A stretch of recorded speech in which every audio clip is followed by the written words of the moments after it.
Whatever y'all do.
Portions of the following program may be unsuitable for you.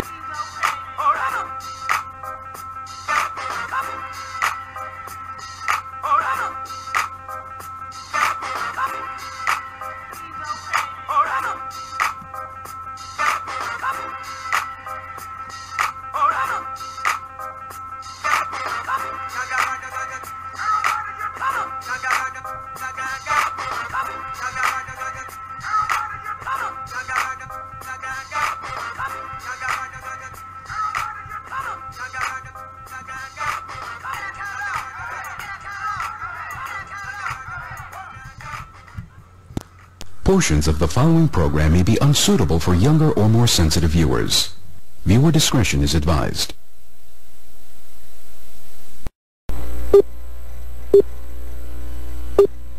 Remember, the enemy has only images and illusions, behind which he hides his true motives. Destroy the image, and you will break the enemy. I'm here to tell you tonight that the businessmen, the mayor of this city, the police commissioner of this city, and everybody in the white power structure of this city must take a responsibility for everything. Can you feel it? Can you feel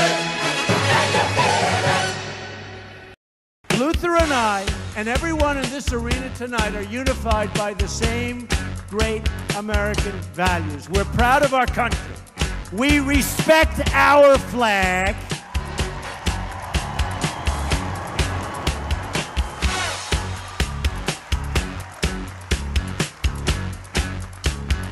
Wouldn't you love to see one of these NFL owners, when somebody disrespects our flag, to say, get that son of off the field right now, out, he's fired. He's fired! Race is when you use your power and influence to subject people into inferiority. Utterances can't be racist. Look around you, man. They own this shit. They own this couch you sitting on, them shoes you got on your feet, this building, this school, this country, you. We're behind enemy lines, dog. So you must first of all remember that this system was not originally designed with black people in mind. Right on, and it definitely was not prepared for black people to, in the end, begin to demand their rights and an equal share in this country which they've died for. Right on. Hey, and we definitely are not going back to Africa. In the church, we used to sing the song, "Good news, the chariot is coming." While you sit here today, knowing that you have come to hear good news, you must realize in advance what good news for you might be bad news for somebody else. Right. What good news for the sheep might be bad news to the world. They say, oh, things are getting so much better for you. In 1849, it was hitting blacks on the head 100 times a day. In 1990, they hit them 48 times a day. Isn't it better? Oh, it's got to be better. You're saved 52 blows. The only purpose of most black Americans on earth today is to destroy. I think that's noble. Italians love Italians, when Irish love Irish, but when a nigga loves a nigga, it's an unpardonable sin. They have blood in their hands. When we say they have blood in their hands, we are not saying him, George Bezos, went and killed.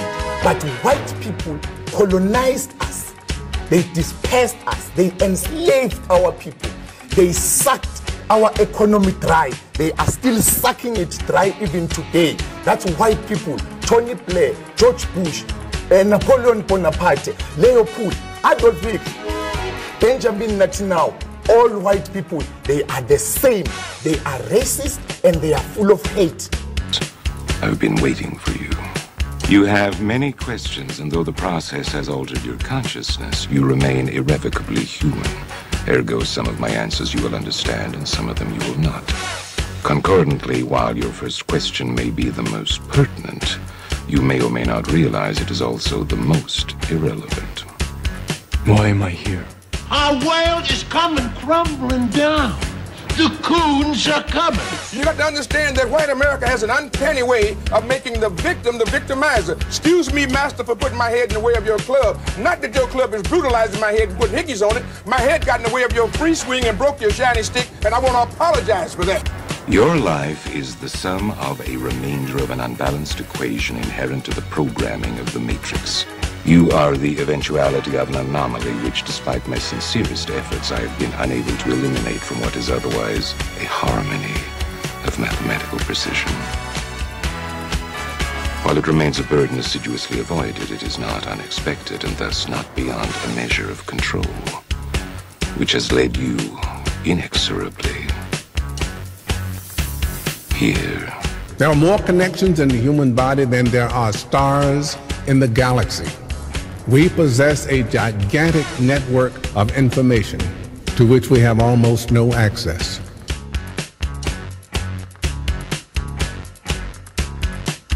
Matrix is older than you know. I prefer counting from the emergence of one integral anomaly to the emergence of the next, in which case this is the sixth version. 5 months before me. 3. There are only 2 possible explanations. There were 5 months before me. Either no one told me, or no one knows. Precisely. As you are undoubtedly gathering, the anomaly is systemic, creating fluctuations in even the most simplistic equations. Control me! I'm gonna smash you to fucking You can't make me do anything like prick! Choice. The problem is choice. Let us remember that we are not brutalized because we're Baptists. We're not brutalized because we're Methodists. We're not brutalized because we're Muslims. We're not brutalized because we're Catholics. We're brutalized because we are black people in America. Because white people made him to be what he is.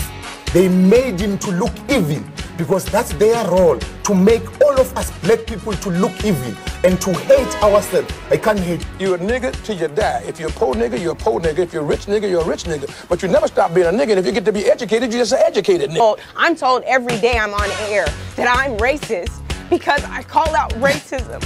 That is maddening to me, and I'm crying about it because it's crazy. So the Honorable Elijah Muhammad is teaching you and I and trying to tell the white man to get this powder keg out of his house. Let the black man separate from his house. Let the black man have his own house. Let the black man have his own land and his own property. I thought the bitch was white! Damn it! I thought the bitch was white! That's true. I think that white people are so guilty, knowing what they've done to black people, that they feel if the deeds were reversed, they would hate the black man if he had done the same thing to them. So it's actually, it reflects a guilt complex on the part of whites when they ask us, do we hate them? And if you notice, Uncle Sam has formed a habit of going all over the world. He calls it the ugly American, or the American image. He thinks that everybody hates him because it's a guilt complex. And if you think that if you are worried about Europeans hating you, and they're your allies and your cousins, well, naturally it would follow for you to think that Negroes in this country would hate you, especially in light of what has been done to black people in this country by white people. Now, check it out. The white ball dominates everything, right? It knocks the shit out the yellow ball, the red ball, right? And the game's over when the white ball drives the black ball completely off the table. But you have to see that all of this is hypocrisy. I love Malcolm.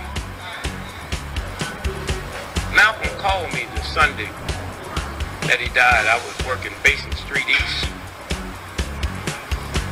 He said, Brother Greg, you coming by today? And I said, Malcolm, I love you. And I said, I love you so much, I don't even want to take a chance to be there. He said, what do you mean, Brother Greg? I said, well, I close tonight, Sunday night at Basin Street East. And I said, but I had my wife book me a flight into Chicago at 8 o'clock this morning, and I'm going to Chicago, and I had way beneath my salary booked me into a college about 10 miles from the airport. And I'm going to go there and speak this afternoon, and I'm going to stay there until they tell me you dead. Because I'm not going to let this government get two of us for the price of one. And I'm going to call Adam Clayton Powell when I finish talking to you and beg him not to come there. Because today, the United States government is going to get you. Yeah, what's good, everybody? Welcome to the Mr. Blows Your Mind show. This is actually Black Minds News. I want to say what's up to my subscribers, the agents that may be in the room, and passerbyers. First and foremost, I have to get this out the way. Again, my name is Mr. Blows Your Mind. Again, this is Black Minds News. I'm your host, the whiteologist, Mr. Blows Your Minds. This channel is to report, transmit, communicate, translate, reiterate, decode, unveil, spread the news, whether it's by news, video, website, or quotes from publication. As I articulate these informations, I ask that the creator of the universe be present and that all of my honor goes to my ancestors who helped create the greatest country with the greatest people that ever was produced in this land. Because again, the truth don't need no partner. And my motto is, I'm never going to tell you what I heard. I'm going to tell you what I know. So, first and foremost, let me see, I see a couple people out there gave me a little bit of shout out, so I'm going to give you a little bit. So, to my sister Clarissa Willis, I read your message, and yes, sister, you are right. Eventually, we're going to get to them eventually, right? We're going to get around to that. And of course, there's always going to be one love. Chris Q, what's up with you as well? And Mr. Crab Boil Man, I'm not sure if you are agent, bro. I don't know brother who would name himself like that, but if that's what you're going to say, okay. Anyway, so let's get to the show. Again, I want to thank everybody who showed up right now. And if you can go ahead and like or dislike and make your comments. So as you know, those who attend this show, when I do get a chance to get on, if my mic sound nice, let me know, give me a 1. Otherwise, I'm going to continue going on. I'm assuming that everything is all right. So, everything has been, doing what it's doing. I mean, there's been a lot going on. You got the cases that's going on. Again, you got the Laquan McDonald is winding down. You have what's going over with the Kavanaugh, trying to get him into Supreme Court. There's just so much going on. So, matter of fact, before I get into any of that, I got to give y'all some history, right?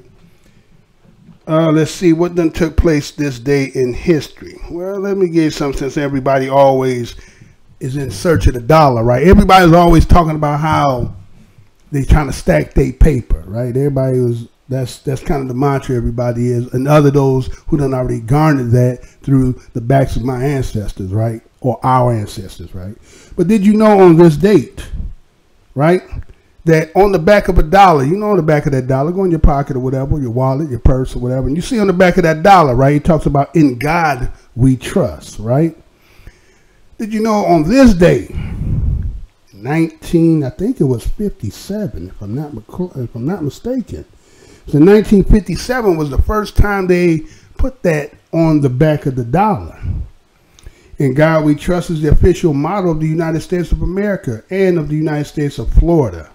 It was adopted as the nation's motto in 1956 as a replacement or alternative to the unofficial motto of "E Pluribus Unum," which was adopted when the Great Seal of the United States was created and adopted in 1782.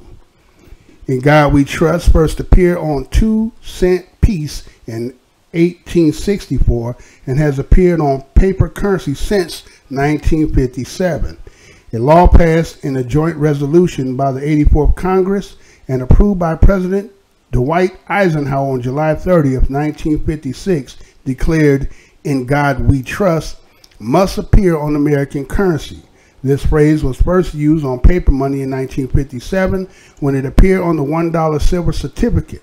The first paper currency bearing the phrase entered circulation on October 1st, 1957. The 84th Congress later passed legislation, also signed by President Eisenhower on July 30th of 1956, declaring the phrase to be the national motto. Some groups and people have expressed objection to this use, citing its religious reference that violates the Establishment Clause of the First Amendment. These groups believe the phrase should be removed from the currency and public property. In lawsuits, this argument has so far not overcome the interpretation doctrine of the accommonization, which allows government to endorse religious establishments as long as they are all treated equally. According to a 2003 joint poll by the USA Today, CNN, and Gallup, 90% of Americans support the inscriptions "In God We Trust" on U.S. coins. So that's a little bit of history today, that the back of that dollar, "In God We Trust," was imprinted on that dollar since 1957. So if we do the math, that's about, what, 61 years that they've been talking about "In God They Trust," right? Now, again, we, as the descendants of the ones who built this land, we had no say in that. In God We Trust. It's funny, right? With all the stuff that's going on, and especially some of the stuff I'm going to touch tonight, when you're talking about God and truth, it seems like somebody has an issue with truth.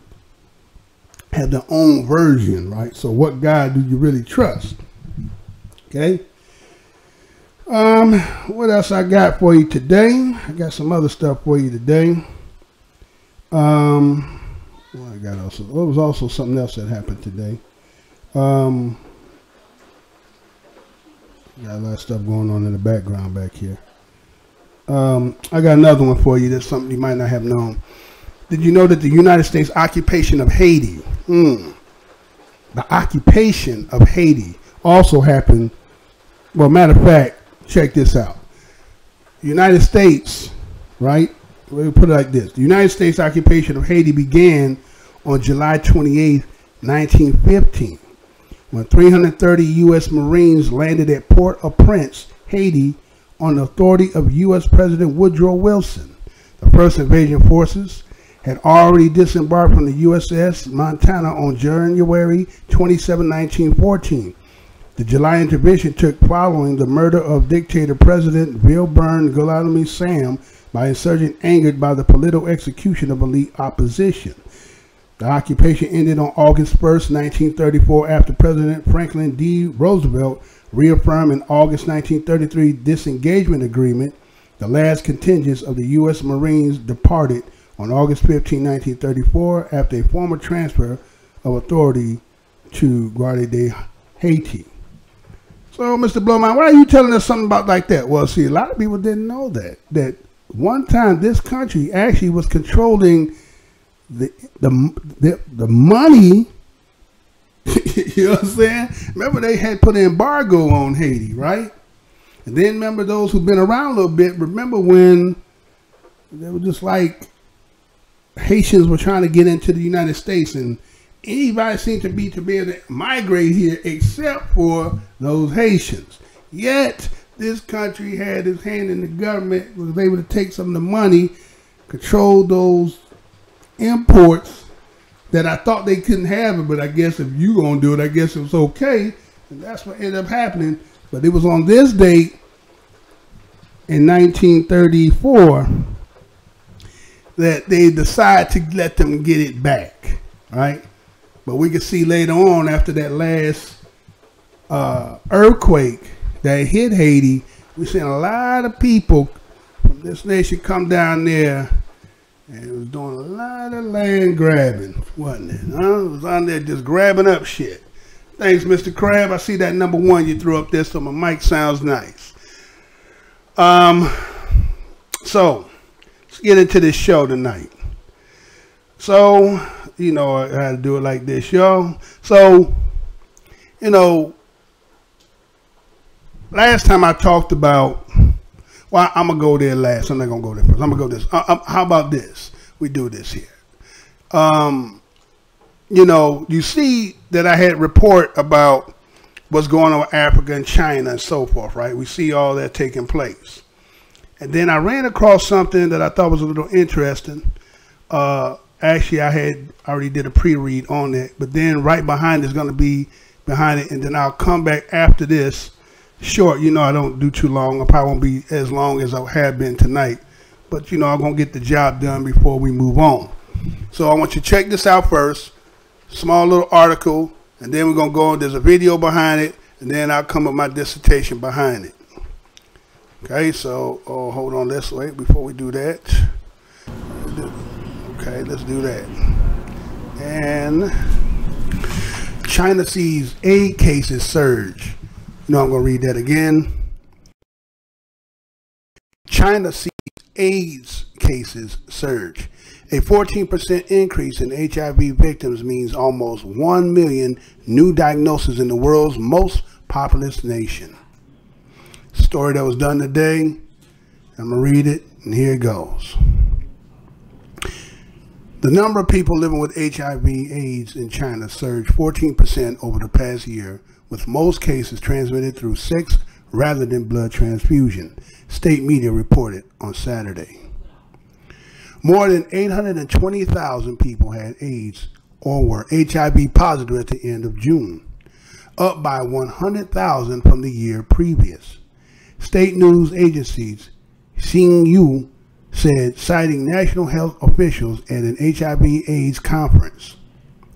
HIV is an acronym for Human Immune Deficiency Virus, affect the immune system, attacking important cells that help the body fight off infections, disease, and other viruses.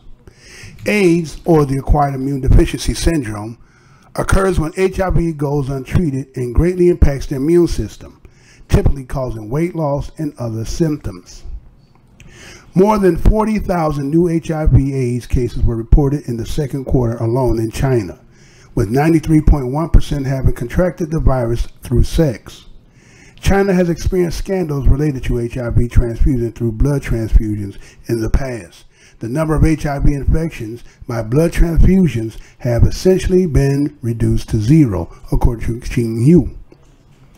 In the 1990s, rural parts of China, particularly the central province of Henan, endured the country's most debilitating AIDS epidemic. It stems from a tainted government-backed blood donation program and infected tens of thousands of people, including entire villages. In 2015, state media reported the case of five-year-old girl who contracted HIV through a blood transfusion during an operation for congenital heart failure or disease.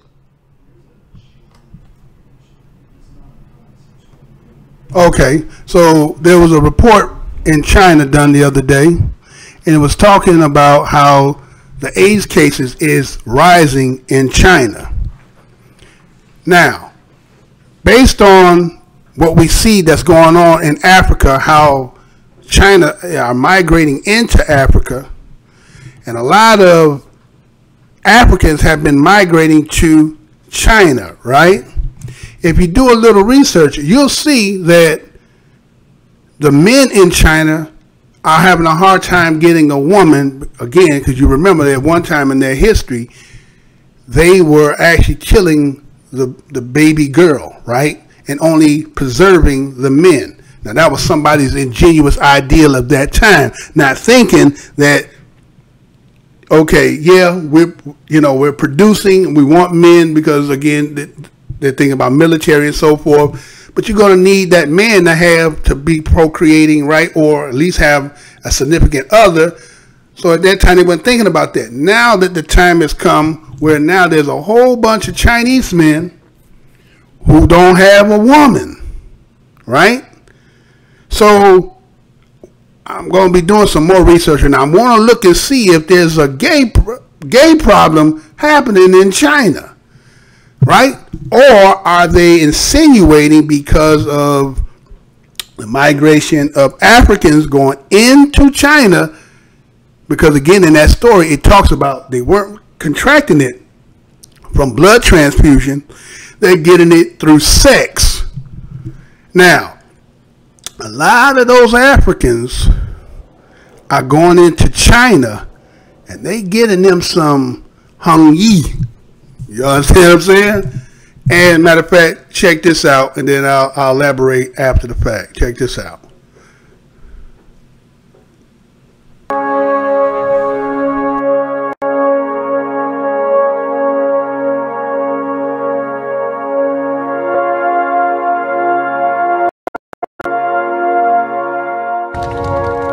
今天是公元2017年的6月11号，在这样一个吉祥而又浪漫的日子里，我们共同相聚在这里，一同来庆祝一对新人多蒙、张吉慧他们的幸福结合。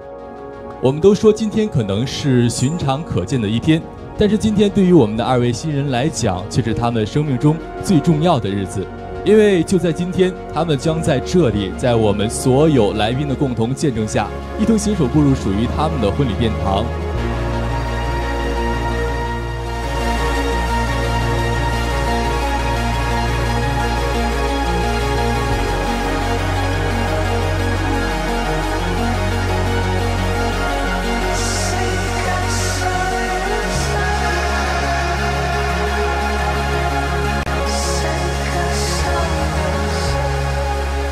我的名字就是摩尔，你叫什么？我叫甜甜。甜甜。Yes， 英文名字叫 Joy。Joy。你要中文名字还是英文名字？都可以。英文名字 Jessica， 中文名字张燕婷。我听说你的老公是非洲人。Yes， 是的。是的。哎呀妈呀！我老公是尼日利亚的。尼日利亚的。你们在一起多长时间了？结婚的话大概有3年了吧。3年。3年了。10年。10年。为什么你选择非洲人？中国有一句话叫缘分。缘分到了。那我想问你一下，为什么你跟尼日利亚人一起结婚？缘分呢？就是这个原因吗？对啊，也不一定哦，因为我老公的人品很好啊。gentle，good color 的 ，hard working。因为是缘分，就是为什么你交给非洲人，是不是？那我想问你父母同意了吗？我的父母第一次看到他就同意。同意啊。他们没想到一些什么的，就是为什么他们的女孩交给非洲人？那就要看你怎么样去跟你父母说，介绍你自己的男朋友了。And what about your friends, your friends and stuff? They didn't say anything. 你的朋友们就是什么都没说吗？ They don't say anything. So far, the men I like, nobody can disturb me who I like. 为什么他们同意？我也不知道，他们就喜欢呢。我的女朋友的家人他们不同意，为什么？他们不同意，可能是因为觉得他的女儿嫁到你们那边去太远了。中国的父母会在乎这个，他们会觉得自己的女儿要嫁到国外去。你能告诉你的女朋友的父母，你们能待在中国吗？可以吗？可以。可以的话，那没有问题呀，可以慢慢沟通。好，我想问你们在一起，你跟你的老公在一起，你觉得你有什么利益？利益呀，我们基本上没有什么利益，因为我们两个人是真正相爱走到一块儿的，不是因为其他利益走到一起的。Can know more about his culture, his country. He will teach me a lot about his culture, country culture and his language. Okay. Alright. 你有一些话想跟就是可能有一个中国女孩在想一想，她想交给非洲人，但是她一直在想，你有一些话想跟她说吗？你觉得这个女孩，中国女孩的话，跟非洲人在一起的话，是有什么其他的想法吗？我不知道。我觉得其实中国女孩子跟非洲的人在一块，基本上是因为爱。其他的应该的话是很少的，其他的成分是很少的，是真正的喜欢，明白吗？明白。好。See that smile? The smiles didn't go away, did it? Huh? That's because somebody hitting that bottom, right? You know what that is? That's that smile. You can't get that from the natives, right? So happy, make them happy, happy, happy, happy, huh? Why don't you make me happy? That's what happened, right? So what's happening is Africans are going in China and scooping up the females, right? Leaving the Chinese, you know what I'm saying, look at each other. And they're having a hard time with that. So now all of a sudden now they're talking about the HIV in China is rising through contraction of having sex, because they went from 820,000, they went up 100,000 from the year before. So it's spreading fast according to what they're saying, right? 14% hike. Now, is that due to the fact that people are coming from Africa? Or is that just there may be some, again, shortage of women, and if men ain't got nobody to stick, then what's happening? Who is they sticking each other? Because I haven't heard, or maybe you might have heard, I ain't gonna hear about Chinese and that style of life that is becoming more of the norm here in this land. I didn't know that's what happened. But again, I guess if you look at the mathematical equation, I guess that would have to be what that is, right? So the question that was being asked there was like, you know, why is it that you want to beat the African, you know, so forth? But you see them smiles, man. That smile tell you a lot. When you see a woman with a smile like that, she happy. All her needs are being fulfilled. And so when these other nations, again, that's what's kind of happening in this land. See, you have a people who, as the demographics are shifting and changing and declining, they're having a hard time procreating because they're competing, and the competition is stiff, especially when you, again, stiff, right? The competition is stiff. And so when you're competing and you don't have certain criteria, as the dude that was interviewing asked her, what is it about the African you like? She said he's good, hard work. I mean, did you hear what she said? He was good, hard working, good character. She was saying, you know what I'm saying? That is seen to be, wait a minute. You were saying those type of things, but in this landmass, they say the opposite about black men here.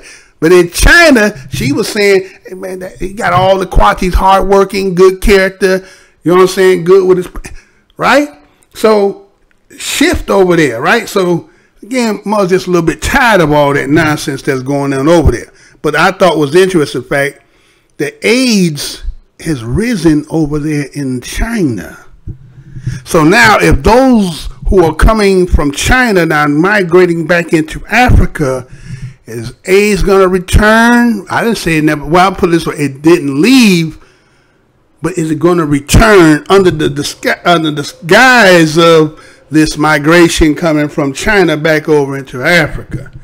stay tuned, y'all. Just remember, you heard the story first here, and then we'll see as time go on what happened. Because again, I put it like this also too. What's funny about that, like let's say about AIDS. I was watching something the other day, and in the commercial, it was kind of like one of those subliminal things. Like they was telling the truth. They said, well, you know that they had already had the cures for AIDS, but what they did is they broke it up into 3 different types of medications, and then they dispensing and selling it each and separately. And this is why the people are prolonging and living their lives when the fact of they got the cure. Just like when the doctor who caught the Ebola, right, and then they had to fly him, that nurse, and then I think it was one also African, they flew them over to Atlanta, right? Remember they sent them to the CDC? And for some odd reason, voila, they had the cure for Ebola. Yeah.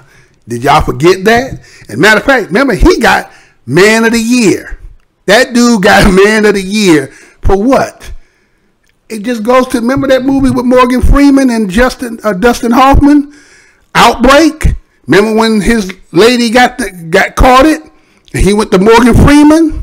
It was like, look, man, I need the cure, man. You got to give me that shit so I can save her life. And what'd he do? Morgan Freeman went into the closet, went in there, gave him a little vial, and he flew in and gave it to her and saved her life. So then the question becomes, who, because again, you can actually look up the patent for AIDS. So that means somebody created that. That seems to be maybe a biological weapon. Ain't nobody gonna really say that. I said it, but it's, again, it is what it is. So if you look it up, you'll see there's a patent number to AIDS, which means somebody created it. So now, again, as I said, the Georgia Guidestones talk about this whole thing of, culling, that the population of the world has to get down to 500, I think it's million people. Think about that. There's 7 billion people on the planet. Going to call it down to 500 million? It's a lot of death, man. And that ain't got nothing to do with that Bible. That's them saying that them Georgia Guidestones are saying. Because if it was not against, if it was going against what the plan was and the people who really running this, they wouldn't let that shit be sitting out there like that. But a lot of people probably never even thought about that. Well, why is that shit sitting out there and why is that shit saying that shit? So I'm just saying, Africa, again, remember what I talked about before. They done gave $160 billion over since 2000 to 2018. How you ain't gonna be able to renovate and get everybody out of there. I mean, they're gonna use eminent domain eventually, but that ain't gonna do no good. You're still gonna have people who you ain't got nowhere to put them. So you need some way to, you understand? You understand? You know what I'm saying? So, okay. So that was, I just wanted to bring that for some attention that I seen the other day.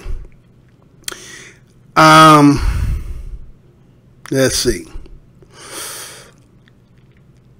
Let's see. I talked about this thing here. I think this is kind of funny though. Check this out. This is again with the Kavanaugh situation, right? That's been really the main story that's been going on. A lot of other news has been, under the radar, but this here is the one that's out in front because again, there's a lot of deep implications as into whatever foregone conclusion they got to use in getting these people in position, in the Supreme Court and these laws and stuff. And as people of the descendants of this landmass, especially us as, Black Americans, the justice system, we definitely have to be looking at. We have to be like, okay, if you've been paying attention to it and this rush to thrust him in there, but again, white women is vibing for that position. Let's get this shit right, man. Yeah, sister, you might be saying feminism, you on board with that shit. That shit, you are just complimenting that. That's all you're doing. You have a hyphenation to your womanhood, right? You're black woman. That's when woman, that means white woman, right? So feminism is really check this out. Before I go there, let me give you the analogy. The analogy here is going to be the woman here in this clip I'm going to show you is going to be, matter of fact, we take everybody out the equation. The clip I'm going to show you, you're going to see people, but that's not going to who they represent. They're going to be representing what I'm telling you they represent. The woman going to represent femininity, the white woman, and the man going to represent the white man. And this is what some of this shit is really coming down to. Check this clip out right quick. Check this out. Y'all seen this somewhere before. Hold on. Hold on. Oh yeah. Okay. Hold on. Hold on. Hold on. Everything doing that tonight? You gonna do that tonight? Ain't gonna do that tonight, is you? All right, here we go. Let me try it again. You know, it'll start getting funny around this time, right? All right, so let's do this.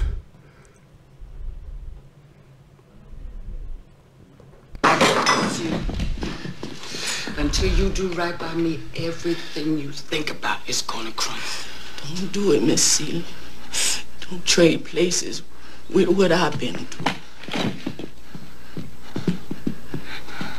Come on, Miss Celia. Let's go to the car. He ain't worth it. He ain't worth it. Who you think you is? You can't cuss nobody. Look at you. You're black, you're poor, you're ugly, you're a woman, you're nothing at all. Till you do right by me, everything you even think about gonna fail. It's been a pleasure meeting all of you. Okay, that's what's happening here. Oh, woman, hear me roar. She coming for that head, boy.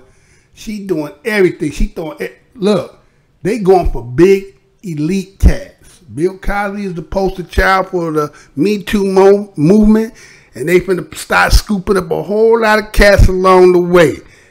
They on the march. Y'all think that's some bullshit? That's real talk right here. I'm not saying all citizens are done that. I'm talking about they've been in position for this shit for a minute, and they ready to make that move. A lot of people not paying attention to it in that form of fashion, but that's what's happening here. And they said, again, I am in the family, but yet I can't run shit.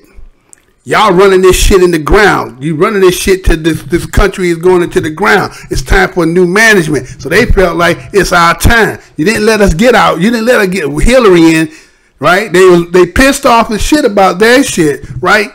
So now they said, fuck it, we're going to start doing this shit. So let's look at this shit here. Check this out. So when you looked at what happened with that Kavanaugh and just look at some of the shit that he was saying, like, man, check some of these terms out, man. And, you know, some of you sisters, y'all done fell in love with some of this shit. But just listen to some of this shit that had been stated here. Let me go here and see if I can get this to play right.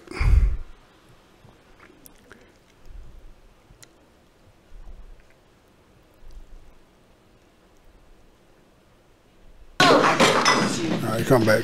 Nope. Until you do right by me, everything you think about is gonna crumble. Don't do it, Miss Celia. Don't trade places with what I've been through.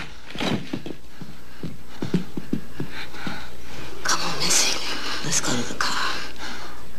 He ain't worth it. He ain't worth it. Who you think you is? You can't cuss nobody. Look at you. You're black, you're poor, you're ugly, you're a woman, you're nothing at all. Till you do right by me, everything you even think about gonna fail. It's been a pleasure meeting all of you.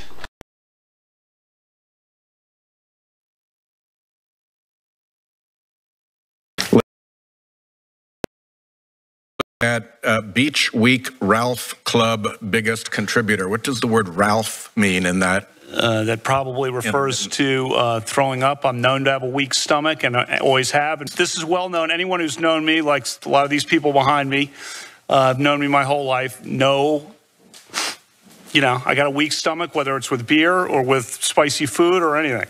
So the vomiting that you reference in the Ralph Club reference related to the consumption of alcohol? Senator, I was the top of my class academically, busted my butt in school. Have you, I don't know if it's buffed or boofed, how do you pronounce that? That refers to flatulence. We were 16. Okay. And we want to talk about flatulence at age 16 on a yearbook page. I'm game. I did not find him credible. I don't believe boof is flatulence. I don't believe the Devil's Triangle is a drinking game. And I don't believe calling yourself a girl's alumnus is being her friend. Yeah, I think that. Now, again, like I said, that shit is delicious, y'all. If you ain't been paying attention to that shit been delicious, finger licking good. The dysfunctionalness of what goes on, and we ain't talking about the lower level. We talking about the elites, right? The shit that's going on between them. So it's like the powerhouses are battling. And so what I'm saying is this.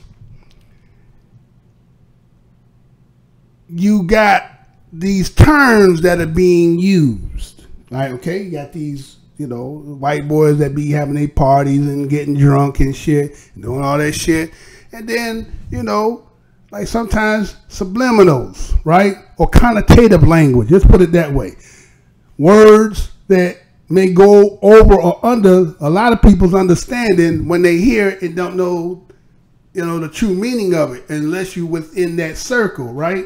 Now today, because a lot of us have the access to the internet, you can go and find out, you know, urban dictionaries and shit like that and find out what the meaning of a lot of these words is. So let's look at some of the shit that was said here, right? Check some of this shit out.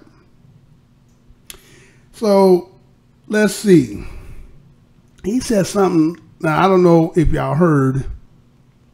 He had said alumnus. He had said Devil's Triangle. He said boof, right? So what I'm going to do is, let's see. Let's start with this one here, right? Let me do this first. Okay? Check this out. So he said, they said 4th of July. Now, that 4th of July means find them, feel them, French them, finger them, fuck them, forget them. I'm going to say that again. 4th of July. That is what? 5, 6 F's, 4th of July. Find them, feel them, French them, finger them, fuck them, forget them. But y'all say black man ain't no good. The black man always carry, he ain't shit. But they got, black man ain't even got it. We just got the regular vernacular of the general conversation, or what they may say, a little slang that we all know. But here's another connotative language that a lot of us didn't even know, right? Now, some of you sisters and some of you brothers, you know, y'all been dibbing and dabbing. You might even know some of this, but we're talking about the ones who don't know about this, right? So look at that term, 4th of July, right? He talked about that, okay? Now let's look at some of this other shit that was also said. Like another term was used was Devil's Triangle, right? It said the Devil's Triangle, I think it was, right?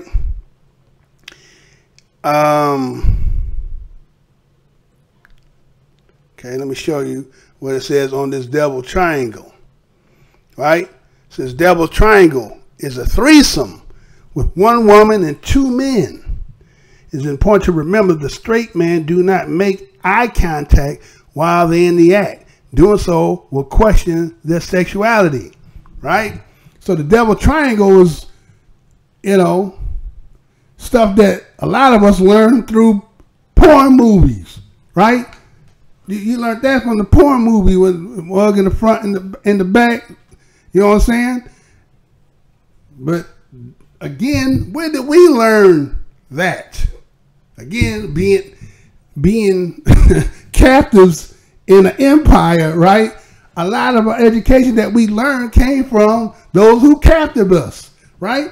And so here's terms. Devil's Triangle. Is this what's happening? That some of y'all going under the Underground Railroad and all this stuff that you see, Issa Rae and what's her name, Chili from, is this what they doing? Is this the kind of shit they doing to turn the motherfuckers out? And y'all, come on, girls, you can leave them niggas alone and you come on, because these motherfuckers over here freaking in a motherfucker. Is this some of the shit that getting you to do with the shit y'all doing? Is that what y'all doing? You run over there to get some Devil's Triangle? You trying to get some 4th of July? Huh? What was the other one? He said boofing. Boofing too is straight just ass shots, right? Right? And then he had another one called, I think it was alumnus, right? With that, just I think that's just straight anal, right? So again, now check this out. Now listen to what Donald Trump said about, again, like I said, feminism is fighting this cat. Okay? Feminism is fighting all this shit. Now check this out. This is what Donald Trump has said today about what that Kavanaugh has said in that interview, right? Listen to what he say. Let's see if I can get it queued up. And let's get it. So if he did lie about his drinking, does that mean you'll pull his... I don't think he did. Okay. Look, here's what. I'm just saying, I'm not a drinker. I can honestly say I never had a beer in my life, okay? Right. It's one of my only good traits. I don't drink. Whenever they're looking for something good, I say, I never had a glass of alcohol. I've never had alcohol. I've just, for whatever reason. Can you imagine if I had? What a mess I'd be. I'd be the world's worst. But I never drank. Okay? But I can tell you, I watched that hearing. And I watched a man saying that he did have difficulty as a young man with drink. The one question I didn't ask is, how about the last 20 years? Have you had difficulty the last 20 years? Because nobody said anything bad about him in many, many years. They go back to high school. I graduated from high school, and I while I did not drink, I saw a lot of people drinking. They'd drink beer and they'd go crazy, and they were in high school. They were 16, 17 years old, and I saw a lot of it. Does that mean that they can't do something that they want to do with their life? So it's a very tough thing. I really believe that he was very strong on the fact that he drank a lot, and so I don't know where there'd be big discrepancy. Okay, so yes, go ahead, please. Just to wrap up, can you promise you know to what? You've really had FBI's enough. report? Hey, you've had enough. Yeah, you had enough. You understand? We ain't here. See, you got to see damage control. Donald Trump said he never in his life had any alcohol beverage. He said that's the one good trait he got. Cat funny as fuck. All right, so he like, okay. He's saying, well, when he was young and in high school, he said they was drinking and doing the same shit that they do when they get to college. But they were 16 and 17. Like, he ain't seen nothing wrong with even saying that, right? Here we probably talking about, policy, rules, law. 16, 17, I don't even think who's buying the beer. But again, we know there's two laws, right? There's just us law, and then there's just them law, right? And so he was just sitting there saying, well, okay, let's say if he was doing that and he was younger. But I mean, you grow up and then you change and you become, well, how's that okay when shit like that can happen to other folks? But when it happened to us, we got to be labeled and put a motherfucking scarlet letter on a motherfucker's record and fuck him up for the rest of his goddamn life. But you can have innocent fun, and it's innocent when you do it, but when our people and our children are doing it, it seems to be so fucked up. You understand? So it's time, again, we just sit back and we just observing. Because this fight is between that white woman want the keys to the, you know what I'm saying? She want the keys. She tired of saying, you done ran this motherfucker down. It's time for somebody else to do this shit. So if we got to destroy your image, they go, huh? Is that anybody peeping that shit? These motherfuckers is going to destroy this motherfucker. So there is, I mean, you do have some women who are against. You got some women who saying they for, just like they said that 53% of white women voted for Donald Trump, even though all that shit had been out. So you got some women who just down with the program or the script and say, we don't give no fuck. This is what it is, and this is how we're gonna roll with it. So it's kind of like saying, like, really, when you think about this whole case, the way they showing this shit, it's kind of like a tie, right? What kind of bullshit? How the fuck can there be a tie? Somebody lying between the two. It can't be a motherfucking tie. It's like, well, they saying, well, maybe it was somebody else, and you just assumed it was. I mean, the manipulation and the lying that is just being shown is crazy as fuck. But again, Wild Boys. I mean, they've been showing us through them movies, right? Animal House, Porky's, and all that shit back in the day. Like, man, it made some of y'all, again, when you start looking on the other side, ice is colder, you start seeing some of that shit, and you was like, man, they have a lot of fun and shit they be doing. They, you know, give the horse so much drugs he fall dead. That shit is funny. I like to participate in that kind of shit, right? Some of you, your whole was to get that college life experience to do some of the shit they were doing. But when you get there, it's gonna be something entirely different, because it's gonna be again, you might be HBCU, or you might be going to some other university, but you're not gonna be so affiliated unless that's what you want to do and you do that, right? So I'm just saying, all this shit seems a little bit wild, because it's white woman and white man posturing. Because see, that woman said, this is my time. It's my time now. And they ain't finna get that shit up without a fight. Now, the thing is, based on what they trying to do with this case, and they're talking about what they're saying, they're going to have the FBI get involved in it. So at the end of it, somebody who's lying is going to be charged with perjury, which means somebody could go to jail, right? So, you know, they make movies like Beauty and the Beast. They made The Fly, where the white woman would sleep with the fucking fly, right? They thought, you don't think they'd throw her ass under the motherfucking bus to preserve the integrity and white? Do you understand what I'm saying? Huh? Do you think that they may not do that? Shit. Yeah. Stay tuned. That's all I'm going to tell you. Stay tuned to that. All right. Matter of fact, I showed that other one. Here's that alumnus shit that they show, right? Let me show how that shit look at that word. So again, so you can say you heard and you understood, or maybe just say the fact that you seen it. That's what you understood it. So here's that alumnus.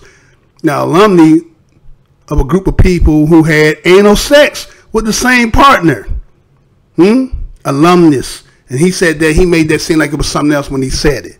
But the truth of the matter is, all the language he was using as a young boy, man, we know, man. Look, let me say, don't fall asleep around white boys.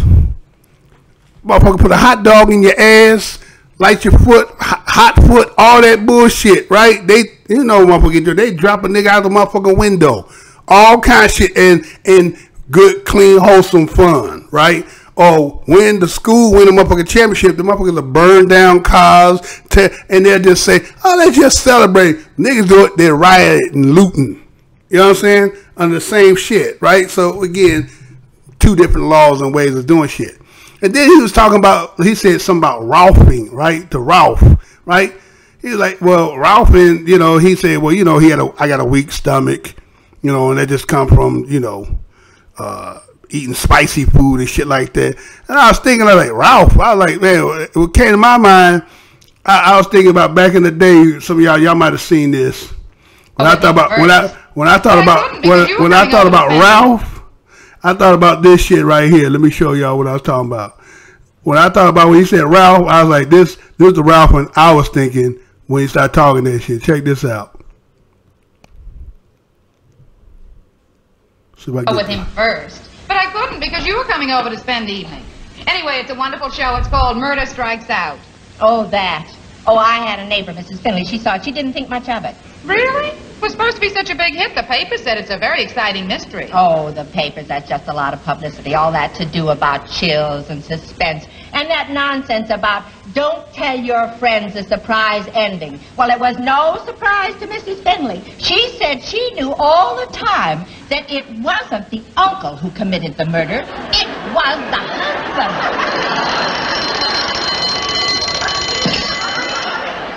You are a blabbermouth!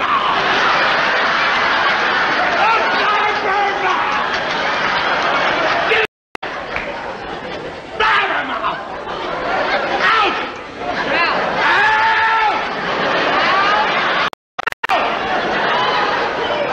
Well, I've had enough. I'm going home. Oh. Blabbermouth!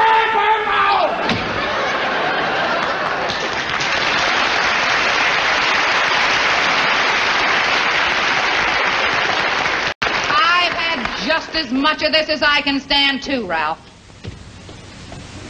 Doesn't change my mind. It doesn't change my mind.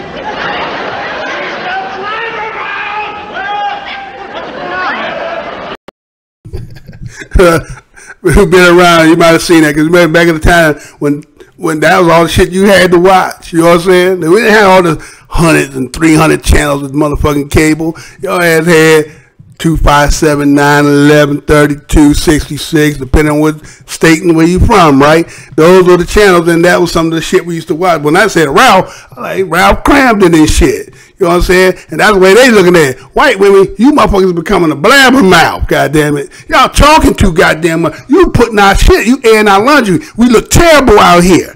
See, and that's what I'm saying. A lot of y'all wasn't paying attention to that shit. Boy, that shit is delicious, boy. I'm telling you. If you didn't catch it, you only gonna get the clips now. You didn't say that shit when it was in real time. That shit was good and it was funny than a motherfucker, right? Now, again, the woman advantage that's happening to her, that's not funny. But I'm just saying to watch this white man under the microscope and he's supposed to be already a judge. So that shit just seemed crazy as fuck that a judge is sitting here and again, they dredging up shit from the past, right?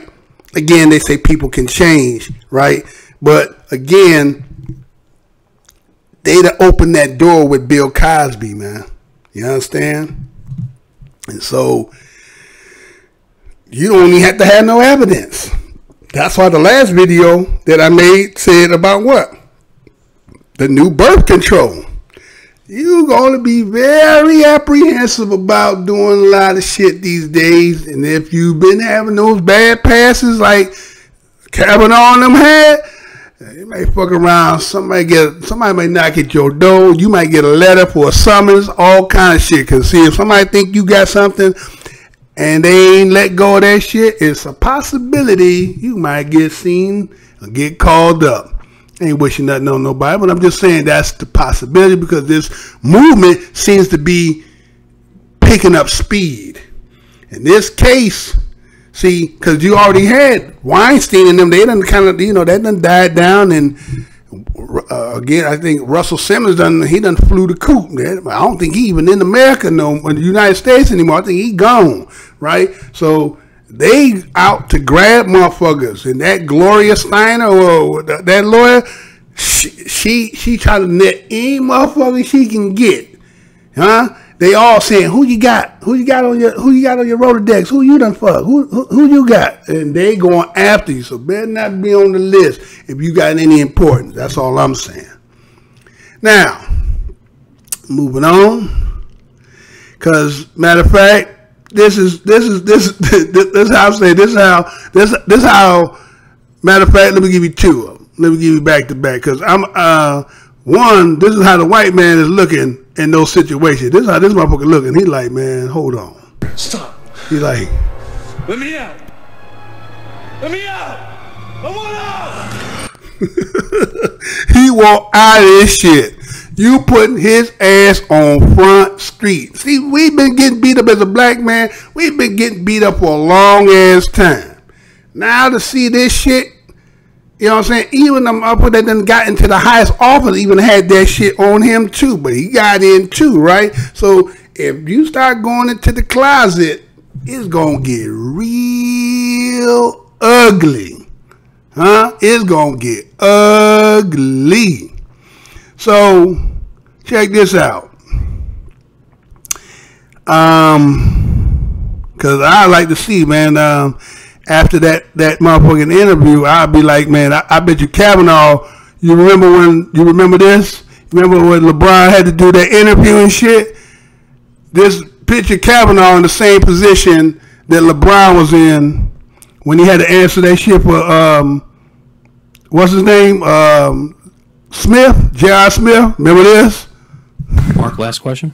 LeBron, Mark Schwartz, ESPN. From listening to everybody's reaction to the play at the end with JR getting the rebound, there's still confusion about whether JR thought the game was tied or whether he thought you guys were ahead. From where you stood on the court and from talking to him after the play, what's your reaction to it? What's your version? What do you mean, what's my version? Well, did he think that the game was tied, or did he think that you guys had it salted away? How do I know that? Or did you discuss it at all with him at the end of the play? No. They asked me if I talked to JR about it. I said no already. I knew it was a tie game. We was down one. George Hill went up. He made the first one. We got the offensive rebound. You know, I thought we were all aware of what was going on. That's my view. So I don't know what JR was thinking. I don't know the question that you're trying to ask. I was just trying to see if you knew exactly what his state of mind was. Did he think that you guys had it won, or did he think he was trying to make a play? Not sure. What do you mean I'm not sure? No, I don't know his state of mind. Did you know if he knew the score? Thank you.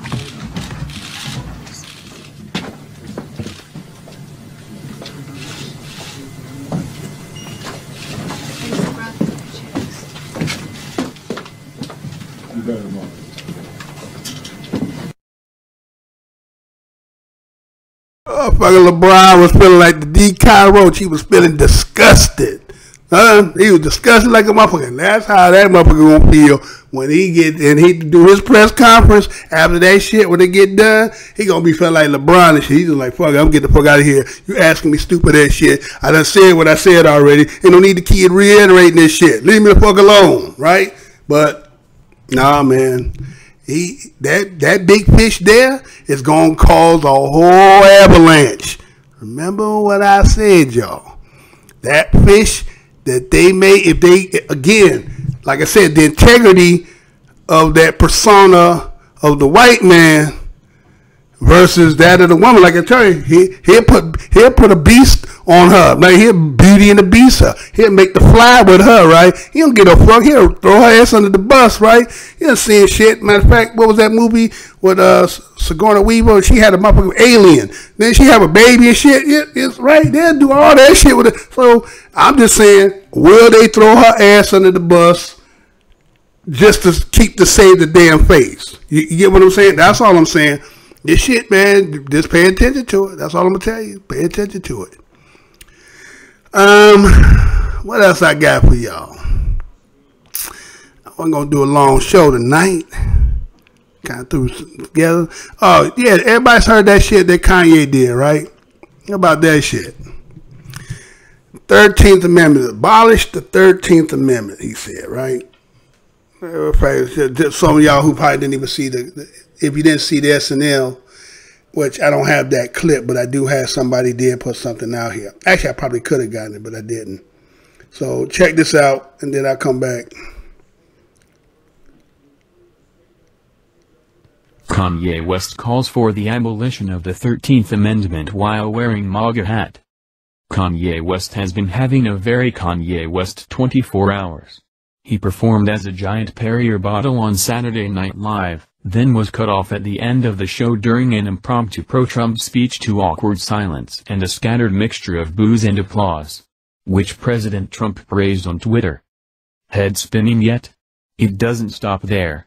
West posted a message and photo to his Twitter account Saturday afternoon seemingly calling for the abolition of the 13th Amendment to the Constitution of the United States. The 13th Amendment, ratified in 1865 in the aftermath of the Civil War, abolished slavery in the United States. The 13th Amendment states, "Neither slavery nor involuntary servitude, except as a punishment for crime whereof the party shall have been duly convicted, shall exist within the United States, or any place subject to their jurisdiction." It appears West is explaining why he is wearing the red Make America Great Again hat and supporting Donald Trump. He writes, "This represents good and America becoming whole again. We will no longer outsource to other countries. We build factories here in America and create jobs." He went on to say that we will provide jobs for all who are free from prisons as we abolish the 13th Amendment, which may be a reference to prison reform, which his wife Kim Kardashian has spoken with the president and his administration about. Regardless of his intent, people did not respond well to West's tweet. Huffington Post reporter Yashar Ali tried to unpack West's meaning. Some thought the controversial star was just straight up wrong for this, including actor Chris Evans. One user bemoaned that the West who had inspired him now embraced a man who hates him. Kanye has been an outspoken supporter of the president. Notably, he tweeted in April that "You don't have to agree with Trump, but the mob can't make me not love him. We are both dragon energy. He is my brother. I love everyone. I don't agree with everything anyone does. That's what makes us individuals. And we have the right to independent thought." Okay, so Kanye, which just the other day, didn't he not change his name to Ye? Right? Change his name to Ye, right? So he makes that statement on Saturday Night Live, right, about abolishing the 13th Amendment. Okay. You know, people are entitled to think what they want. Again, you have free will, free thought, even though there's a lot of restrictions, you know, when it comes to shit these days. More shit is being clamped down. We're going to be almost going to be thought police pretty soon, right? So I think he kind of advocated he's a free thinker. So sometimes it's just like, even when I'm speaking, there's some shit I'm going to say that you're not going to agree with, and there's going to some things you're going to agree with. But when it comes to that shit there, even though slavery in the wording, right, when they talk about Emancipation Proclamation, which was just nothing but a motherfucking announcement. Let's keep this shit real. All Lincoln, it was just an announcement. It was not a law, right? So that's why you had to come with the 13th Amendment, 13th, 14th, 15th Amendment, right? That's where the law was in the so-called abolishing so-called slavery, but it had a but to it, except for if your ass get incarcerated, now it is lawfully. Well, slavery in the beginning was lawfully. You know what I'm saying? When they go back, when you go back and look at it, it was lawfully. So if he's talking about if you take it away, then motherfucker, aren't you reinstituting? So it's like back open. So again, man, I mean, like LeBron was saying about J.R. Smith, when I forgot what his name was, the dude that asked him the question, but when he asked him about it, he was like, what was the state of the mind of J.R. Smith? LeBron like, how the fuck can I answer that? So that's saying we got to look at Kanye. We don't understand the state of mind he was in when he was making this, right? What was his way? Then he comes back and he tried to recant what he said because he had to think about, or at least somebody said, look, man, that shit didn't go well. I don't know where you was going with that. And so the state about this 13th Amendment and saying abolishing it is reinstituting, which it really is just, it's really not even really what it is. Again, it's just the game of what we're talking about, United States, and it makes it appear good, but we know that how we live, the restrictions, and there's two sides to this law, and how the law is used in one way and is dealt with another way. So, I mean, what was you thinking, man? You get what I'm saying? And then they talking about he trying to run in 2020, and it's like, man, what's really going on here, right? What's really going on here? I ain't gonna get you far into that. I just want to bring that out tonight because I know that's kind of like some of the stuff people are out there talking about. As a matter of fact, let me look into see if anybody's saying anything. Okay, I got some messages out here. Okay. I'm just going where I can see it from here. Well, let me go in here. I can actually go in here and I can see it even better. Let me see what some of the stuff y'all out here putting up here. It looks like it got Mr. Crab let's see what you got here, brother. Let's see. It says Mr. Crab Boilman says one good trait. What else is he on? Then he said people that drink is messed up. Oh, you talking about Trump?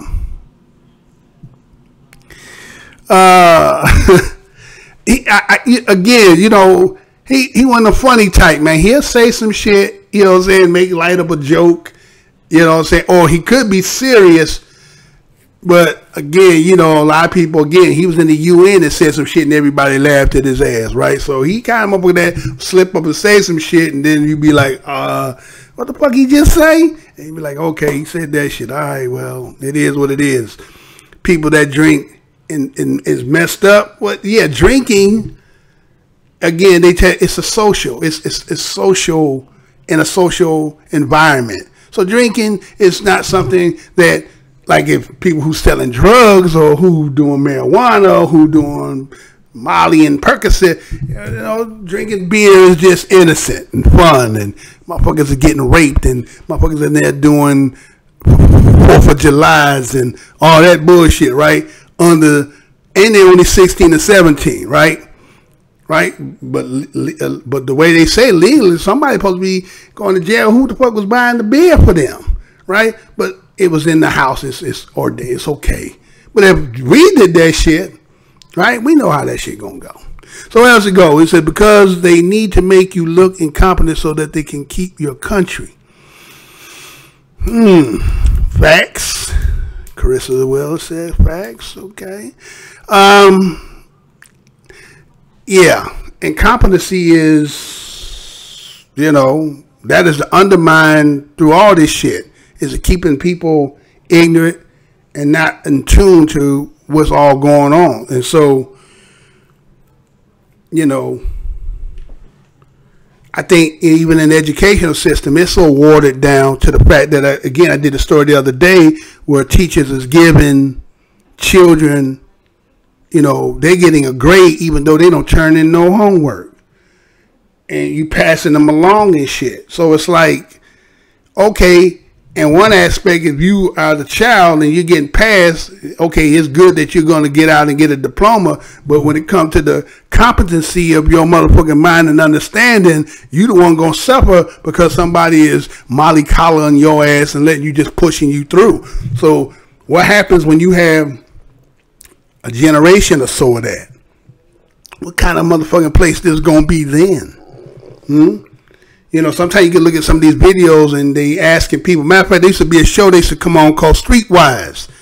And they used to ask people shit. You know, somebody come up to you and ask you a motherfucking question right on the spot. And then you just hear some of the shit that people say and you be like, damn, wait a minute. That was a simple question. And something as simple as that, they couldn't even answer because why? The complete dumbing down that's going down, that's happening, you know, on a daily basis. You know, again, matter of fact, when they even do the competition of education with the nations, they say what America, the United States is number one is incompetence. That's what they good at, confidence. But when it came to math, science, and all that other shit, third world countries were smarter than this greatest country on the planet. You understand? Those other countries, because again, when you poor, You understand? You have a lot, your appreciation for shit is a lot better than somebody who got shit that can just, it's kind of like going to the buffet. You see people fucking over food. They're getting shit they don't really want, and getting all the motherfucking plate, and the shit sent to the side, and then what happened? They just throwing the shit away. But that shit could feed some other countries, some motherfuckers that's starving and shit. But see, your opulence, right? Your opulence make you just kind of like, well, I got tomorrow. I got the next day. We can keep doing this shit. So the other countries, they take that, what they don't got, and then they have to, they utilize their talent and they broaden that shit. And they be much smarter. That's why a lot of times you come here, you see the Indians be doctors, the Africans be doctors, you know what I'm saying? Because they be more astute because, again, they trying to get some shit. You got too much. You got so abundance of shit to the fact that you're too lazy and shit. I remember back in the day, you had to get up and turn the motherfucking TV. Wasn't no remote control.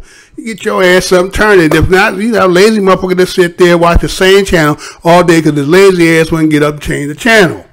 That kind of shit. Mr. Boyman says, First Lady Melania Trump, as she travels all week long to Africa, trip to Africa, Melania Trump departed for a 5-day trip to Africa. Oh, well, I guess so. They got some business over there, right? Because they vibing. It seems like the United States seem to be vibing to get the Africans not to deal with China. It's like they trying to get them to, like, you would be better off working with us than fucking with them, right? But, I mean, they done gave already over $160 billion. So, I already said what I said about it, which is I'm under the impression that Africa has pretty much been bought by the Chinese. Just like when you look at the debt in this country, who is, you know what I'm saying? If they call in that debt, who you got to pay? You understand? Them motherfuckers has went and undermined and did all this shit, and that's what it's about. Yale classmate says Brett Kavanaugh has not told the truth about his drink. No. Yeah, well, again, you're going to have conflicting story because, again, those who, that's like your ace, right? You got your crew, your people who you kick it with. In certain situations, and like in this situation, are they gonna say, yeah, that motherfucker was a sloppy drunk motherfucker? Nigga was, man, me and him ran a couple of motherfucking double triangles on motherfucker. We done did that shit. They ain't gonna say that shit. So him to keep reiterating like these people here, they could confirm that. But them motherfuckers who really know, you got to get other people who will be independent and unbiased as to I don't have nothing to gain or lose, but this is what I recollect of how this motherfucker got down, right? But he didn't really want to do that shit. They're forcing him to do that shit. So yeah, his classmates, the motherfucker who was partying with him that knew of him, like you go to school and let's say you go to a high school or you go to college, people who know you from me, they know you went to the school, they party, seen you around. They may not have been in your circle, but they know of you and about you. And of course, motherfucker gonna be like, yeah, that motherfucker, man, I seen that motherfucker wake up in the morning, had his drawers on his head. All kinds of shit they can say, right? And he know that shit, but again, it ain't about that. It's about the agenda. They're trying to get him in so he can do the shit they want him to do. The post letter about black people. What about that? I did that, man. Matter of fact, let me show you the depthness of the videos that I done. If you go and look at them, you see the numbers won't change. But if I was to show you my analytics, you'll see that the numbers have, are still what they were when they stopped it. So when the white extinction went to 275,000, they stopped it. Pope's letter went to 50,000 and they stopped it.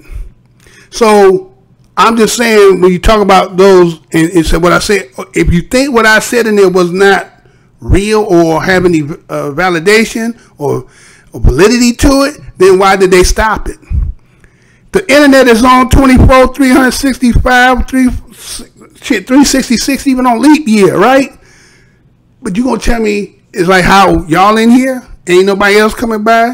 Like, you see my video only be 150 now. But yeah, I probably have 3,000. I ain't paying for no motherfucking subscriber. You understand? So the number you see, you gonna tell me that I ain't gonna say everybody posted. I'm just saying, but again, I got this number. So somewhere in the percentage, damn, I can't get up 150, and even just motherfuckers going by. No, because they ain't trying to get that shit being heard. Agent might be in here. Therefore, it is what it is. So, post letter about black people. I think Clarissa also talked about that too. I would talk. I guess I could talk about it a little bit. It's just the fact that, again, some people gonna say Moors. I say black people because, again, we talk about sometimes our people who don't know.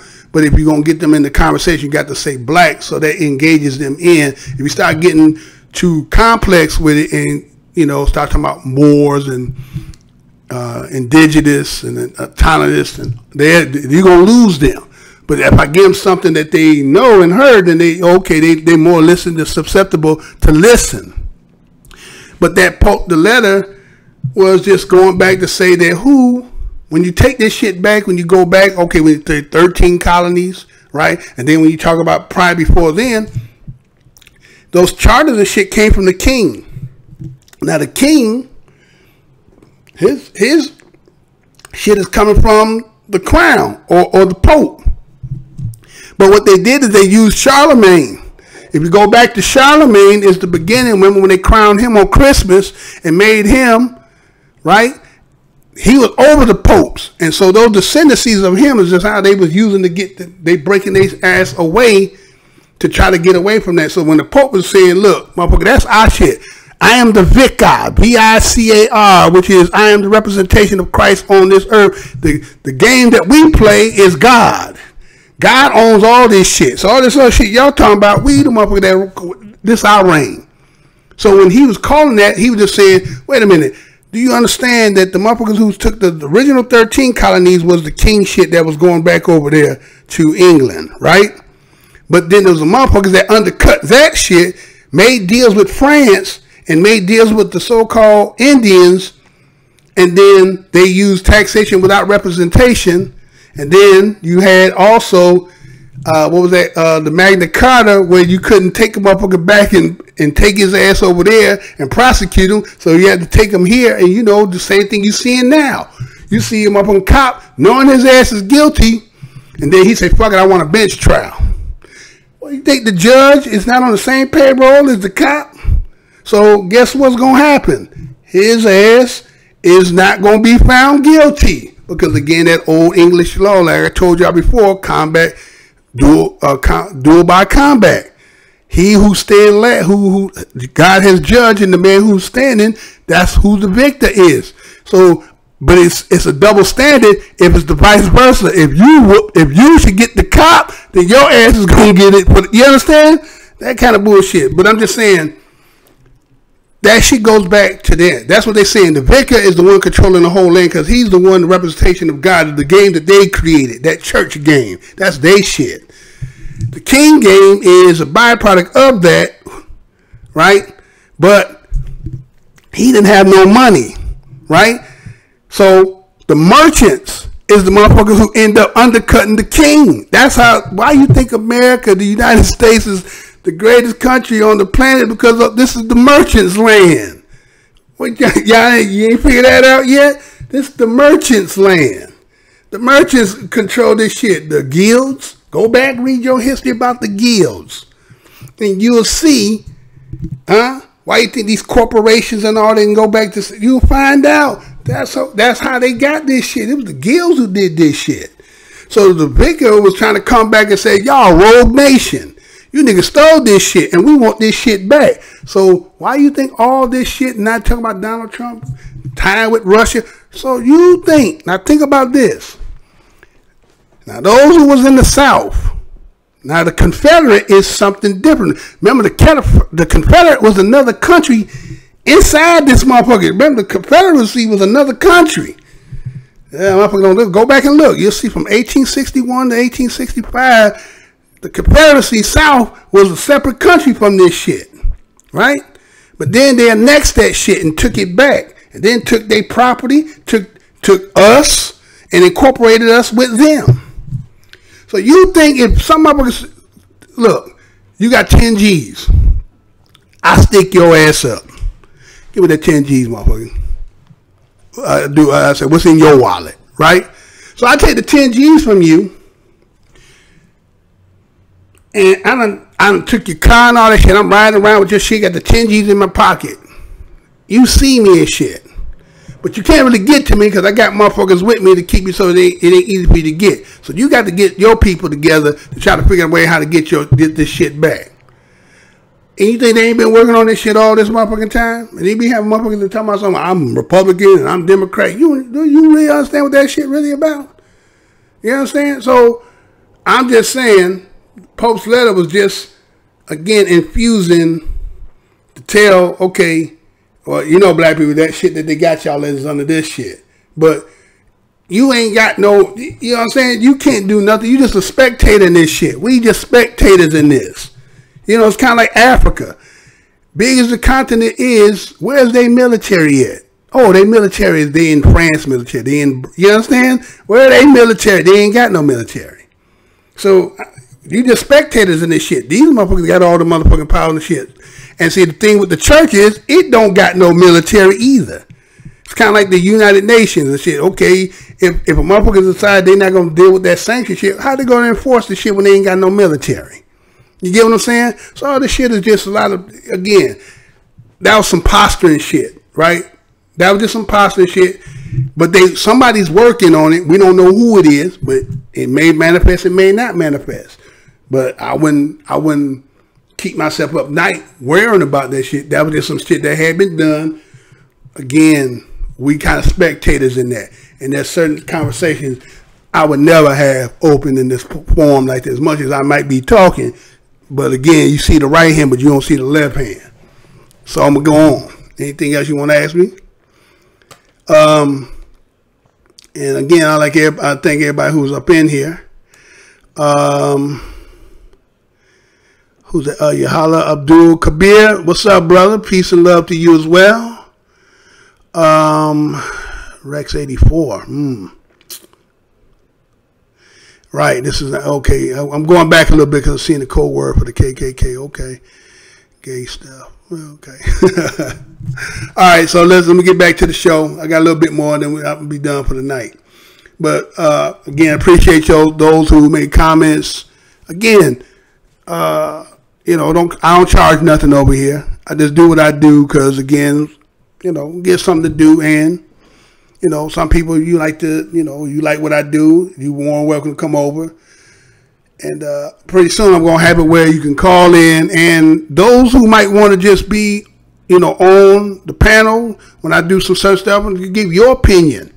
It ain't just, you know, yeah, you got an opinion to some things. Maybe you elaborate some things that from a perspective I may have not thought about that might be beneficial for other people who are out here who are listening. So if you are interested in that, you can contact me, send me email, and you know, I'll get back in contact with you about it. Now, if you know, whether you're black, white, or whatever, again, we can get into that too. All right, so let me get back into the show because I think I just about covered everything I wanted to. Let's see. No, I didn't.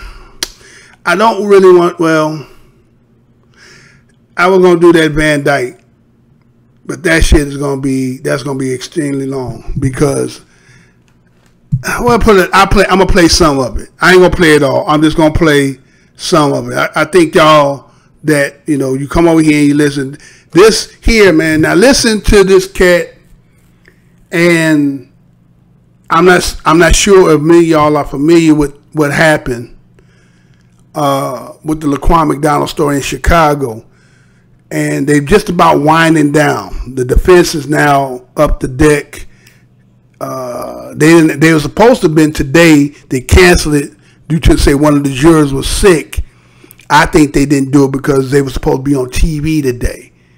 And they don't want to do this. So anyway, I'm going to play this, and I'm not going to play all. I'm going to play certain portions, and then,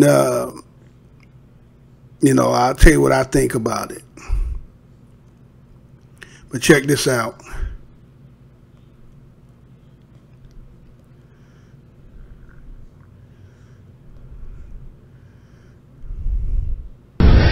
So, Jason, thanks for talking to us, first of all. You're welcome. I do appreciate it. A lot on your mind right now. We're just days away from your trial for first-degree murder. Why did you decide to speak out now? It's been very difficult just to be able to talk about this. You know, I've been in the shell for a lot of it. It's just been difficult to open up about it, and there's just been, in my opinion, so many negative stories and stories that just seem to have a false storyline. I think I needed to right the wrong. Do you think the public has a clear picture of who you are? No, I don't, and I think a lot of this misrepresentation has been fueled by false narratives on social media and people confusing opinions with fact.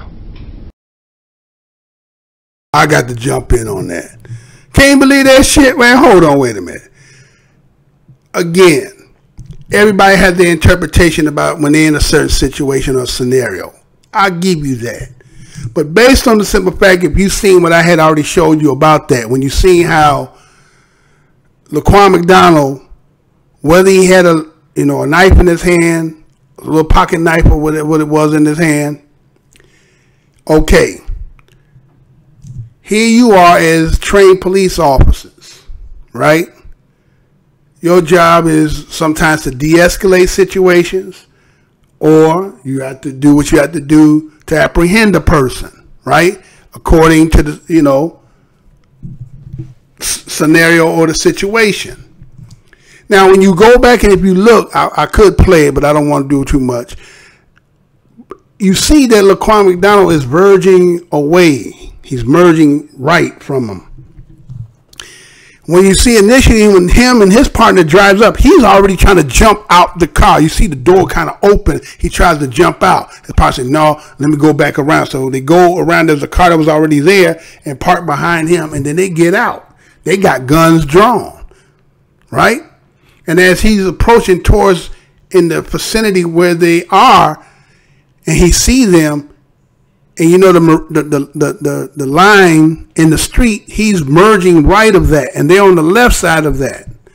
Now, the thing was, the people that was there, the other officers that were with him that night, accordingly, they said that those reports that were written, that they fabricated them stories, that they said that Laquan McDonald had attacked him. Okay? So for him to say that social media is taking this story and misrepresenting it, when actually we see what we saw, then you're not being honest. You're really not being honest here. Now, again, just like when Donald Trump talked about somebody drinking and then the innocence of that and then people changing, the same thing can be applied to Laquan McDonald. Yes, maybe he had a bad background, right? Maybe he had a tough upbringing. What most of us don't have that, based on the simple fact of what we have endured being in this land. And you come from troubled homes and people who been suffering, and they do a lot to try to maintain. Now the thing is, did he do what they say he did prior to make the call come, which is he was going in, supposedly stealing radios out of a truck, which I never heard or seen anything about that. And they said that the person who called, was sticking at them. Now, okay, so that says that he can be, a little irate. You know what I'm saying? He has the potential to maybe do some harm. But you have guns. What happened to shit in the movies? They always show you shoot the damn gun. If you got a gun, they say never come to a gunfight with a gunfight with a knife. So you gonna tell me a person with a gun versus, and matter of fact, you ain't got a gun. All you and your partners got gun. Can nobody shoot his hand and shoot the knife out of his hand? Then shoot him in the knee, shoot him in the leg, incapacitate him. So here you is shooting a young man 16 times, and you saying that the public, social media, is misrepresenting what really took place. I had to intervene on that. So I'm going to keep playing. Now check it out. What is going through your mind now that we're just days away from the start of this trial? I'm extremely nervous. You know, I'm petrified at the fact that I may be going to prison for the rest of my life or an act, you know, that I was trained to do by the Chicago Police Department. Is that deflected tactic? Fuck it, y'all gonna make me do it. Gonna make me do it. That's that deflective tactic that they got, right?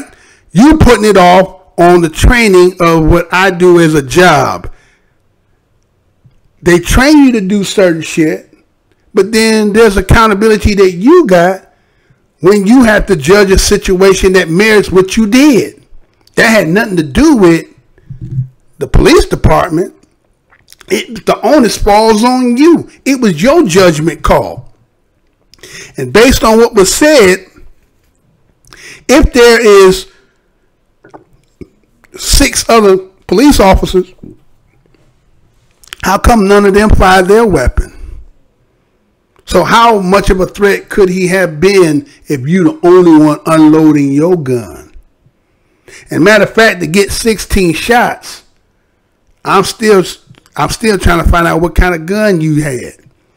You understand? And so to say what he just said, it's not right. Again, let's listen. There's a sense of dread. Huge. Do you look at the trial as a way of telling your side of the story? Yes, it's going to be my opportunity to tell my side of the story, and it's going to be my opportunity to clear my name. You think you will be successful in that? Yes. With certainty, he said, yes, he's going to be able to clear his name. You grew up in Hinsdale, which is a fairly affluent suburb. Went to high school in Hinsdale. Why did you decide to become a Chicago cop? Actually, I grew up in unincorporated DuPage County. It was just I was closer to Willowbrook, actually. I went to Hinsdale South and Darien. I tested for a lot of police departments. I was on the list for several, including Chicago Police Department, and they were the first to call me back. And now again, he's in the suburbs of Illinois. He wasn't residing in the city of Chicago. He applied to those other ones, but they didn't take him. They didn't take him, but they took him in Chicago, right? Because predominantly the area you're going to be covering, right, is not going to be people like yourself. They don't really patrol those areas like they patrol the more urbanized area, right? And so if you from city understand the difference between the city life and the suburb life, if you're not accustomed to that, right? If you grew up in that and then coming in that, it's a whole nother world. So here's you who punch a clock to have to be in environments that people who are living and, you know, all the dysfunction and all that shit that's in there, you have to come there to work every day. So how do you adjust to that? You understand? How is he adjusting to that? Right? And just by just looking, and again, I ain't judging the man, nothing as to that. I'm just saying, you know, again, if a dollar is going to be 100%, my man off some. You get what I'm saying? Just on observation. That's what I'm thinking when I first sound like, damn, dude, hell. But again, here's what it is, man. I'm just saying, he put this out there, so again, listen to what he's saying. I took the opportunity. It was a great opportunity. I got to see all sorts, pretty much every part of the city. Got to meet a lot of people, great opportunities, paid for my education. It was a great experience. Why did you want to be a Chicago cop? It's that long pause. why'd you want to be a cop? And a Chicago cop. I couldn't do nothing else. I couldn't do nothing else. Huh? See? Come on, man. Sometimes we just got to look at this shit for what it is. So you see, sometimes we're getting some of the what they call oh, saying, well, you know what I'm saying? You get some of the dredgy ass motherfuckers sometimes that, again, we can't do nothing else. They might have been a little athletic or some little ruffians, right? You know what I'm saying? They can't do too much else. So motherfuckers go and be a police officer. I know people say, well, I was a little boy. I always wanted to be a cop. Shh. Nigga, do you know kind of shit going on out there? That's what you really want to do? Shit, you could have just went to the military if that be the case. But, you know, that ain't what you want to do. You want this. There's a little bit more prestige in this. It got a little power, you know what I'm saying, and all that other good shit. But when he asked him the question why he wanted to be, he had to think about that shit. And listen what he gonna say. Probably one of the best departments out there in this state. You know, there's a lot of pride, a lot of history.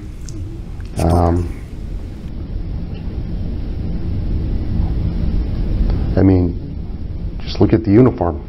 You know, it's a lot of history just in that uniform alone. Nothing about I want to help people. Nothing about those people based on that I feel like I can bring something to help alleviate some of the stuff by me. None of that. He said the motherfucking uniform. That sounds like some shit when you a kid and you like certain team because of the uniform. Not because... All right, never mind. Is there some notion of service that appealed to you? You know, service, yes. I would say, you know, what appealed to me, especially when I started doing it, is a job well done. When you help people, it's rewarding. It really was rewarding. See, the person who's giving the interview had to say, "Oh, what about the community?" Then he starts saying that, right? But that was not what he initially was thinking. That was never part of his mindset.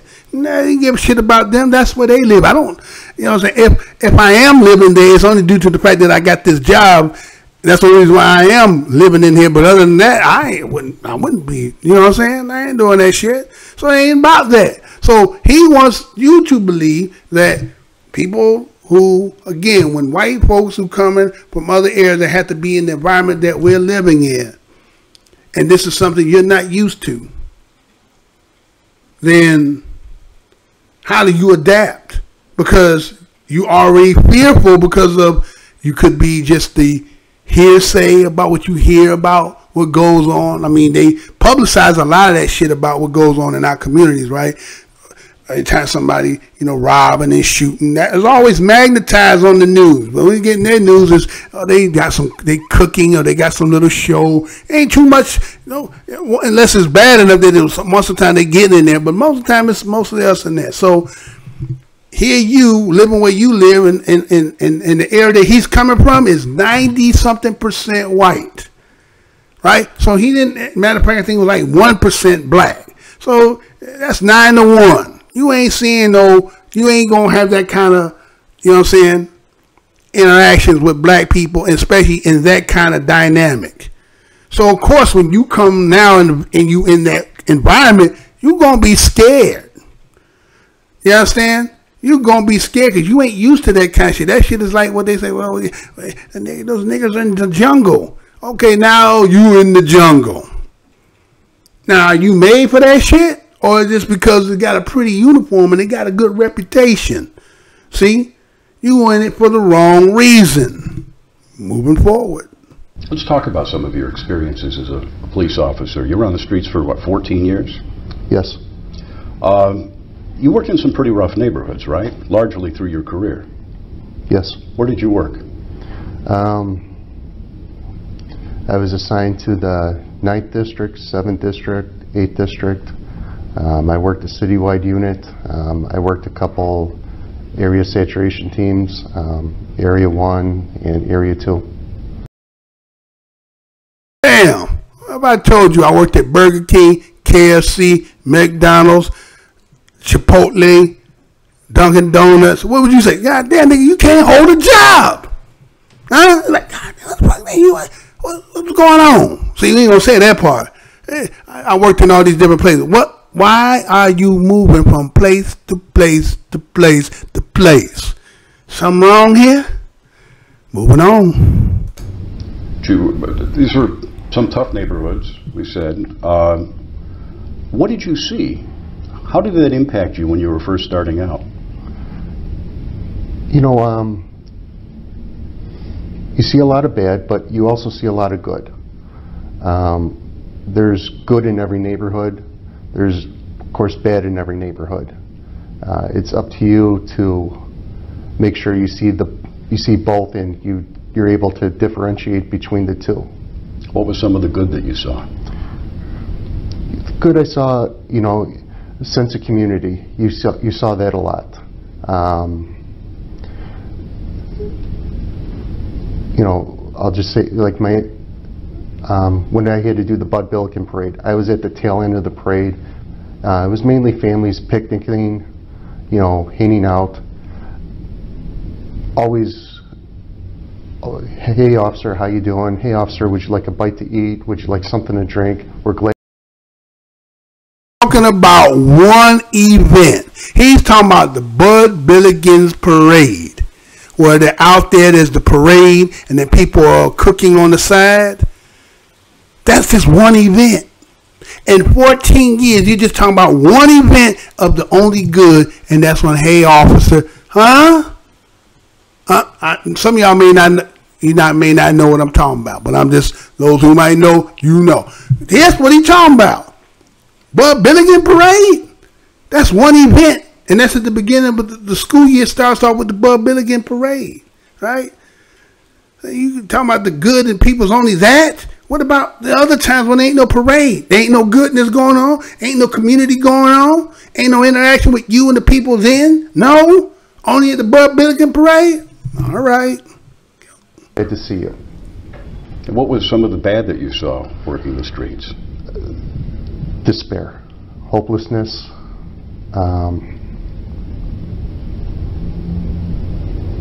I mean, you'd see neighborhoods, there's blocks that are just empty, not even empty homes, bulldozed. You see child neglect, children being, you see people die from gunshot wounds. I mean, you see people die in front of you. That's my personal experience. Thing that bothered me the most was anything having to do with a child. Despair, hopelessness, poverty, people dying, people getting shot. And you know all this. So in that situation, shouldn't you already have an understanding already what it is? So he got a knife, you got a gun. You got partners with guns. Y'all can't de-escalate that where it could have been, maybe not take his life, but maybe, you understand? To de-escalate the situation. You already know the environment you in.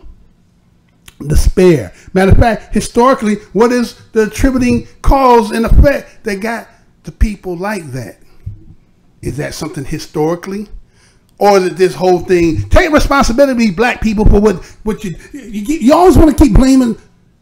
Is this systemic historically to the migration? Remember they talk about the migration of the people who came from the South and came up to Chicago. And then when they got up here to Chicago, and then what ended up happening, these jobs they were having, they were seasonal. And then during the seasonal part when they didn't have no work, so the woman ended up going to get some welfare, and then the welfare was like, well, you can't get no welfare, that niggas in that house, nigga, you gotta go so we can get this check.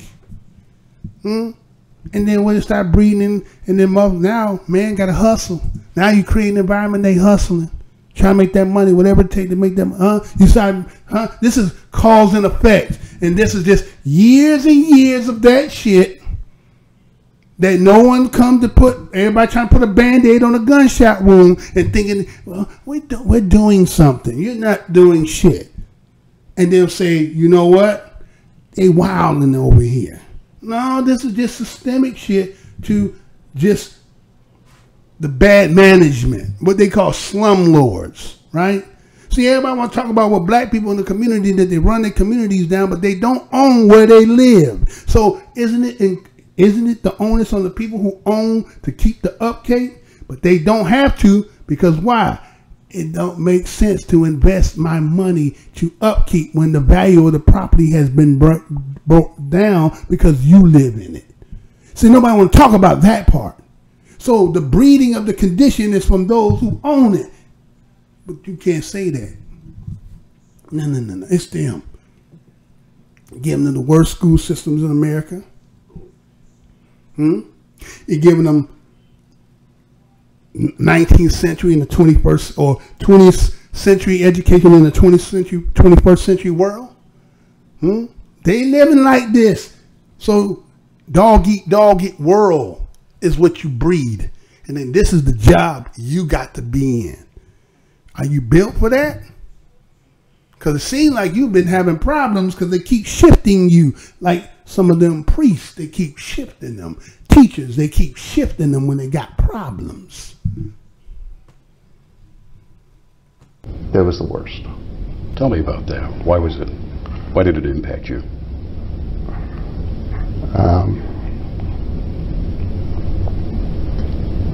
Do you remember one case or one story in particular? Yeah, there's a lot. You know, I guess being a father, it strikes home. Like you see, one instance, there's, neglect children, obviously the diapers hadn't been changed for days, no clothes, no food, and no parent around. You covered a lot of crime. Covered a lot of crime, yes. What kind of impact does that have, working in those neighborhoods, not just on you, but on police officers in general?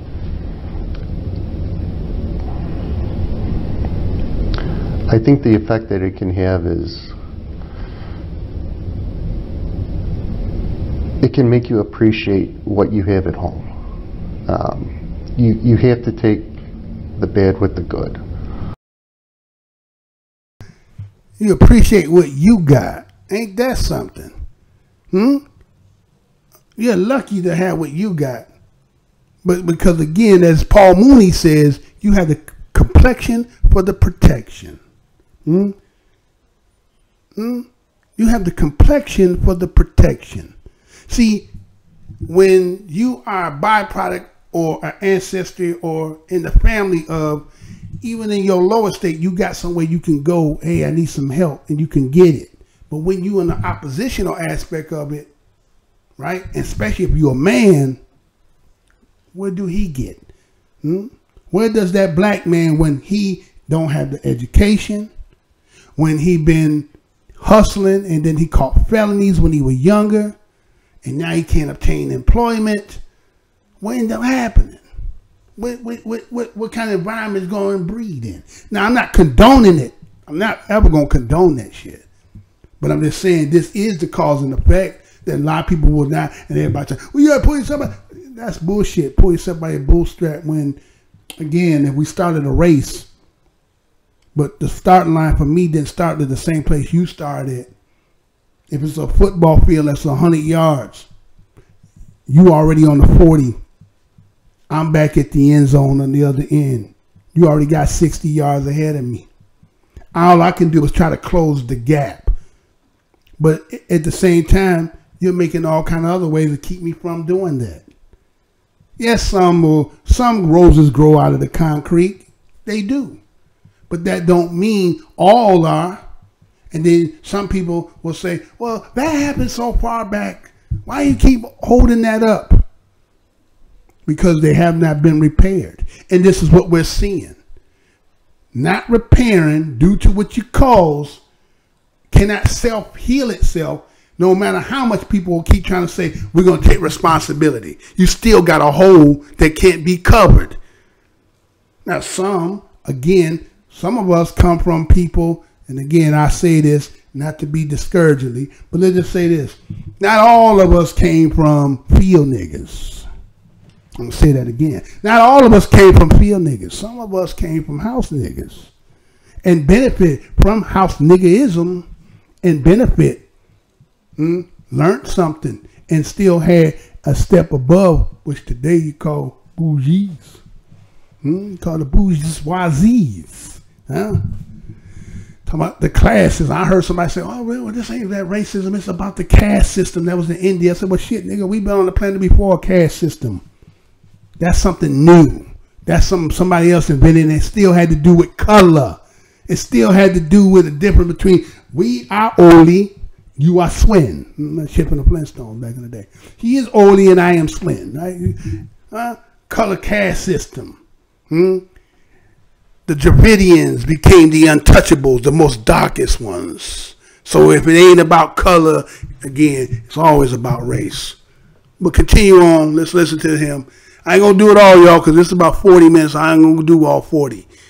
Just enough to give you a gist of it. You can actually go find it if you look it, if you're interested in it. You know,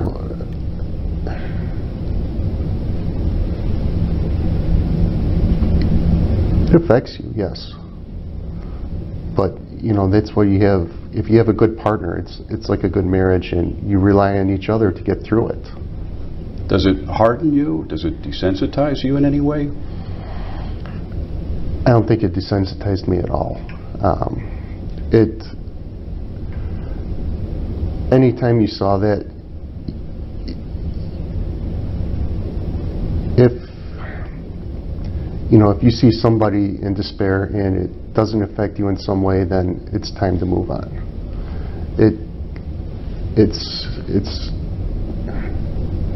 It's not pleasurable, you know. You can't get desensitized. You know, you have. It's. Words is it? Now let's just take it. That's his job. That he's seeing it on the first-hand level, seeing the conditions and the fucked upness that people are living in. And he said, well, do you get desensitized? Meaning you see it so much to the fact that it doesn't even bother. It's just a natural way of life. So well, if it does, if you get like that, it's time to move on, right? It's time to move on. So is that what done happened in this land? People that got desensitized to the conditions. And they say, well, the reason why they're that way is because they want to be in that way. See, we got Oprah. Look, Oprah's a billionaire. We got Jordan is a billionaire. You got, Can't you do what they did? Can't you work hard like they do? That's because you can't get into my shoes.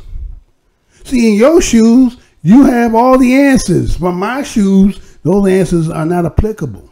They're not real. Sound good. It sounds like the way, but we talking about in reality, in real time. It don't work that way. And that's what you see in the despair and the hopelessness. So dog eat dog world. So it's going to breed elbow room. Motherfucker need some elbow room. Everybody, it's too much. We ain't got enough. You know what I'm saying? So you got to create space. And so that's what ended up happening. Yeah, you see it more and more than the average is because your work that you punch the clock in, you have to be in that environment. You get insatiated with that whole environment. You insatiated, right? You in part of that. You even get to know people. You get to see the code. You get to see all that. What you wouldn't have, like it's kind of like what OBJ said, how he feel when people be asking him to dance and shit when he be out or he be at the football game like he's a animal at the zoo. Well, that's how you is when you at the job. You driving around like you at the zoo. Get a chance to get up and close and personal with the animals. And that's how some of them, I'm saying how some of them look at that shit. And so that's how they deal accordingly because that's the way they looking at it. But again, not really understanding the whole totality of why these people the way they are. You just say that's just the way. No, there's a cause and effect. And this is from them that you see today is those who came before them and those who came before them and so forth. It's a path, again, it was a path that led them to there. But nobody, the people who don't really want to take responsibility for the cause and effect will just keep throwing it again, being deflective. The same way he said, it's the police department that trained me to do what I do. Human life, you know. If you don't build up that shell, if you're not desensitized, then does it have a cumulative effect on you? Did you go home some nights and the job stayed with you? There was a couple nights it did, and you know, I'd go for a bicycle ride, I'd go for a run, something like that. Again, you know, I talk to your partner, you know, that you fall back on one another. Ask you a little bit about the, you were in situations with guns, people with knives before. Tell me about that. Had you ever dealt with somebody with holding a gun, somebody holding a knife? Dealt with, you know, many situations where people were armed, and most nearly everybody complied. The worst we ever had to deal with was, you know, a foot chase where maybe a weapon was, you know, pitched in a dumpster or something like that. Other than that, we were always able to diffuse the situation.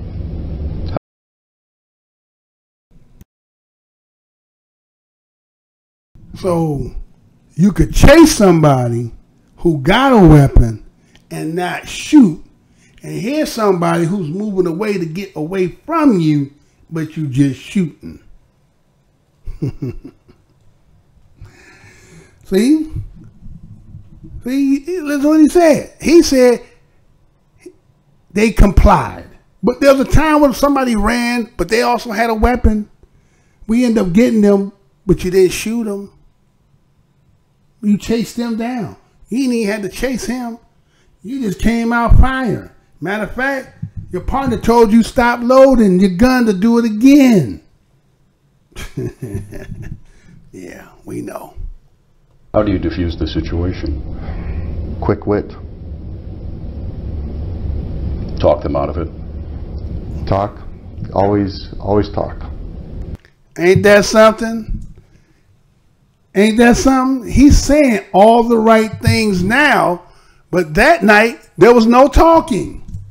It was just straight firing. Huh? Came straight out, just letting loose. But he's saying all the right things now. Somebody said, well, you know, when you're in that situation, you're not thinking so good, you got tunnel vision. Okay. But again, he ain't brand new. He been 14 years on the, and he said he done had all kinds of scenarios. So he was somewhat, I'm not going to say that I'm not saying that if I was a police officer too, again, I wouldn't take that job. You get what I'm saying? If that's not in my heart to do, I'm not doing that kind of work, especially if I know shit, the type of job I'm going to take and the environment. If I'm not ready for that kind of shit, I ain't going to take that job.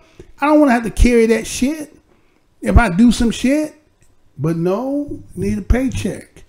And it's an honorable job in the cases of certain people, right? Could be shit else, but if I put on this uniform, people are going to respect me, right? I'm in a fraternity and all that other good shit, right? But then what about the situations you may have to encounter? See, you said all the right things about the shit that you did prior to, but this particular one here, you didn't use none of that tact. You didn't use none of that knowledge. You just came right out and let it go. A couple more minutes of this, y'all, and then I'll cut it. That's, you know, you just say, hey, what's going on, you know, just whatever you got to do, you say it. I understand there was one situation involving somebody with a knife on the L or on an L platform that you dealt with? Yeah, I believe there was a homeless individual with a the butcher knife or something like. It was a while ago. Do you remember anything about that situation and how you got that person to drop the knife? We just talked to him. You know, it was just constant verbal talking to him. So what made it any difference that night?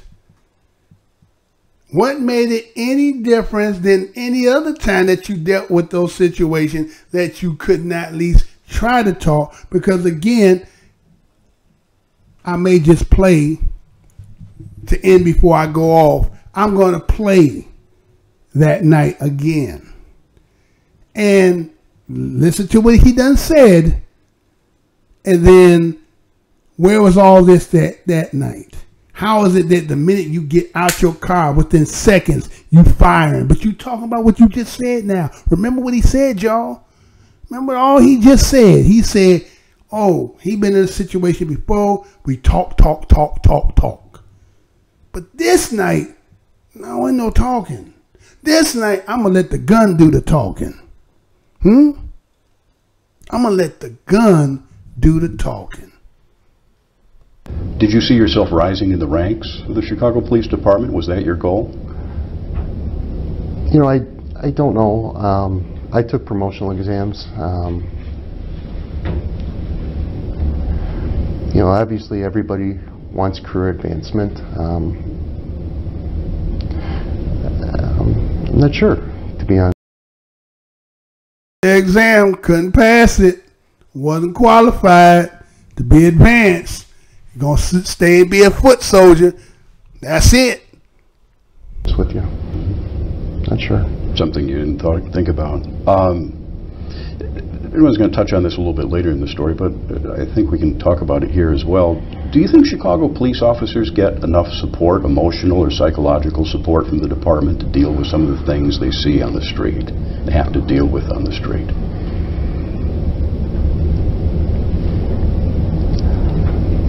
I don't think so. You know, I remember the first time that, you know, I was working midnights freshly off probation, and a PDT message came out citywide that an officer had killed himself. And even at that time, I didn't know that there was an employee assistance program. I don't even remember hearing about that until, you know,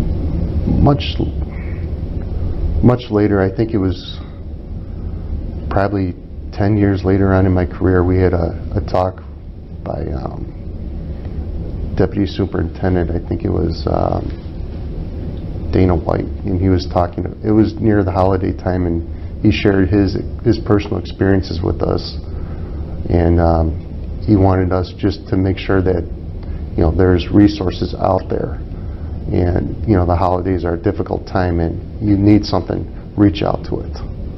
I know you can't talk about what happened on October 20th, 2014, but can you talk a little bit about what happened afterwards when you were released from duty and went home?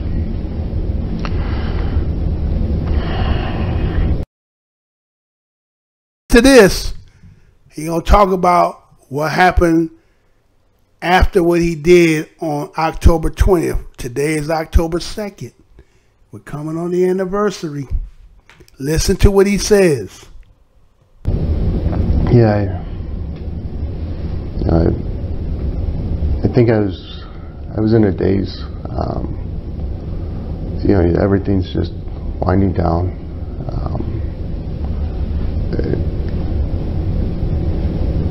I don't know. It's just, I don't know how to describe it. It's just, everything's just leaving your body, but at the same time, your head's all cloudy. It was almost like driving on autopilot home.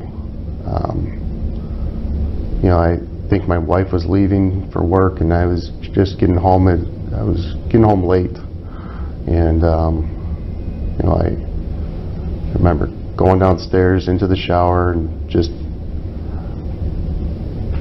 I didn't collapse. I just sat down. You know, I just stayed there in the shower. water, the water wasn't even warm anymore. I didn't even, I still sat there. I didn't shower off or anything. I just dried off, and then I went to bed. And I just collapsed. I went to bed. Did you tell your wife what happened? Just killed somebody. You just got in the water, got in the bed, and slept it off. Now listen what he says. Did he tell your wife? No, I didn't tell her. She actually found out through a Facebook post. He found out through social media. He didn't even tell her. So, if I shoot somebody and I know that was never my intent, I'm going to be distraught. I'm going to be kind of messed up. Matter of fact, I think she's going to even be, no, I'm kind of, what's wrong with, I had to shoot somebody tonight. I killed somebody tonight, right? That ain't what he said.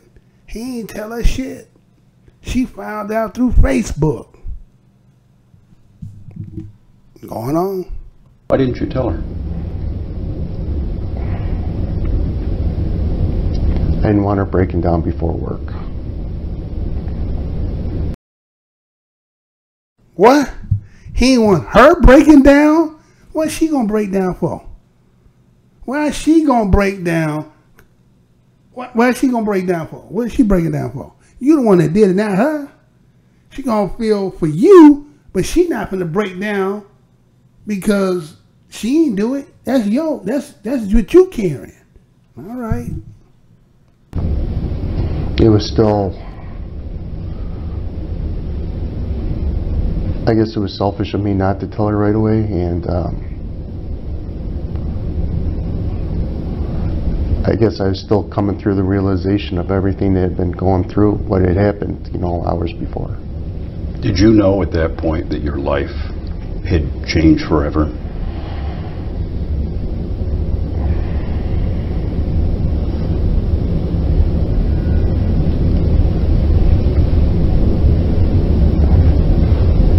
I didn't know that. That said it all, didn't it? That said it all, didn't it? That pause, that trying to find, wasn't genuine. I'm trying to find the right words to say. Did it affect and change your life? That should have been right off the bat. That should have came right out your mouth. Yeah. That's what he said. No. Again, you want the entirety of this, you can go find it. It's the Jason Van Dyke interview that he took.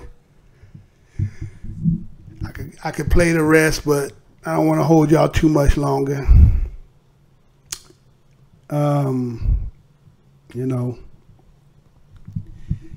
lot of people are not going to touch this is because, it's dealing with police, race, and all that other stuff. But again, like I said, the truth don't need no partner. And, the young man got murdered.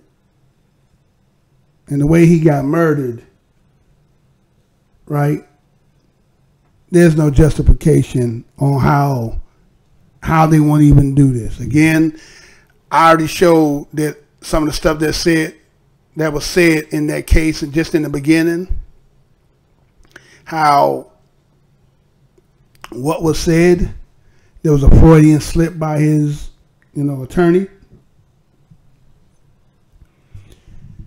to say that, he's innocent or that, his intent was not to do that, but it was just a pure overkill. It was just a pure overkill. But like I said, man, you're going to have to keep your eyes on this case in Chicago. Because this one here, man, it is, again, I'm going to play it to end out the show. Because, again, it's coming on the anniversary. October 20th is coming up around about 18 days from now, right? So let's just see what's going to happen. So let me play this out. Let y'all get the chance to see those who didn't see it, those who did see it. Then just listen to remember what he was saying, and then look at what took place that night.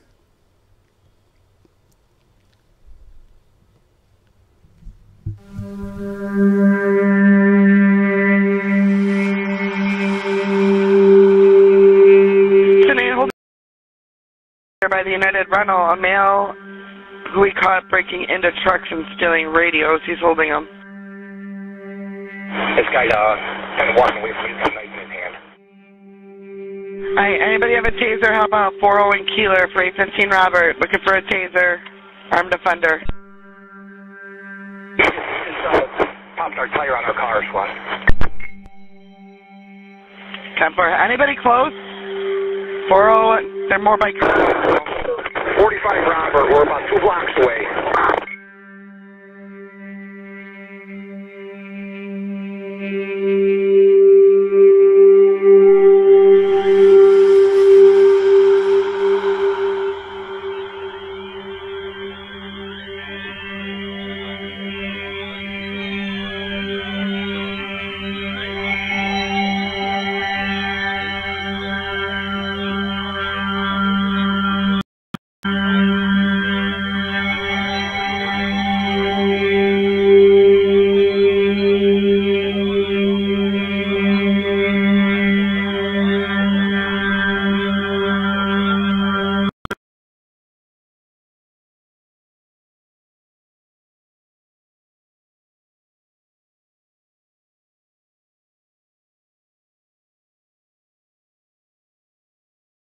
Now you see there's Van Dyke's car right there.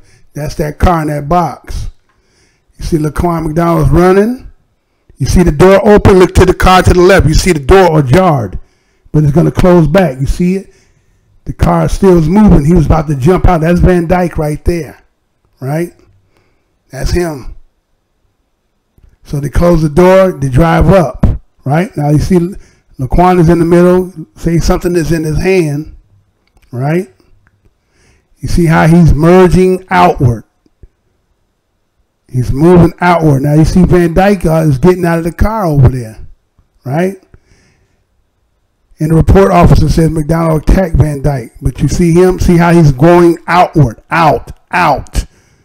His partner, who came from the driver's side, is on that side. Van Dyke is running, but look at him. He's already in a position to shoot. Look at him. He's already squaring him up. He's nowhere by him. He's moving outward towards him.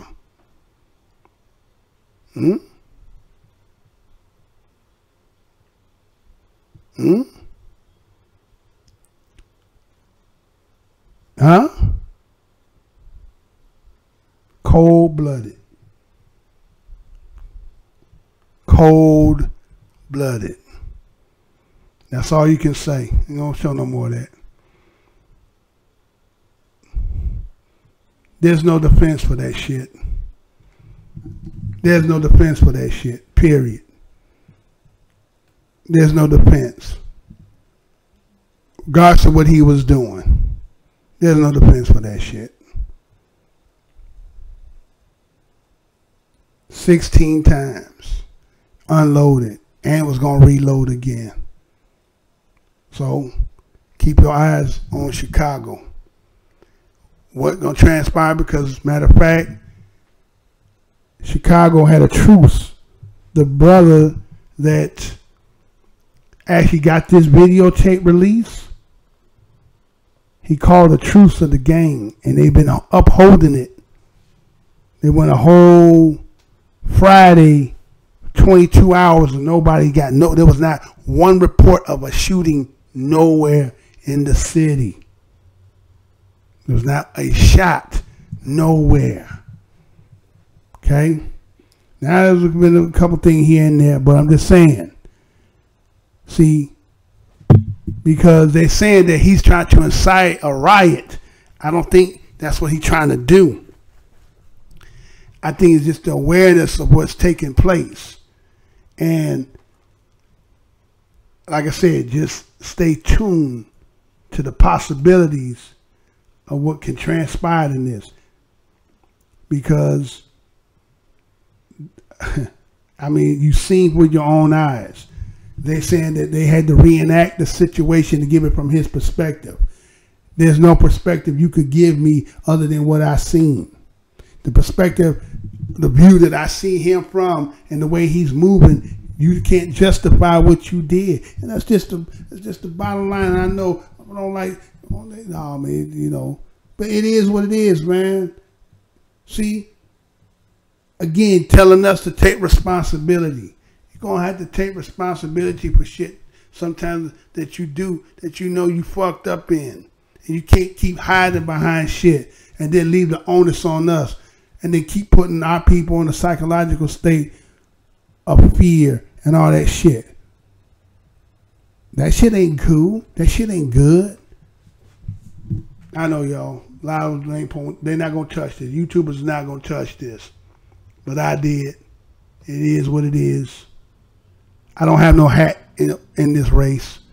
I'm just saying this is just what it is. And I'm just saying you need to pay attention what might transpire, because if that be the case, well, you see what happened in Texas with the woman shooting the man in his house.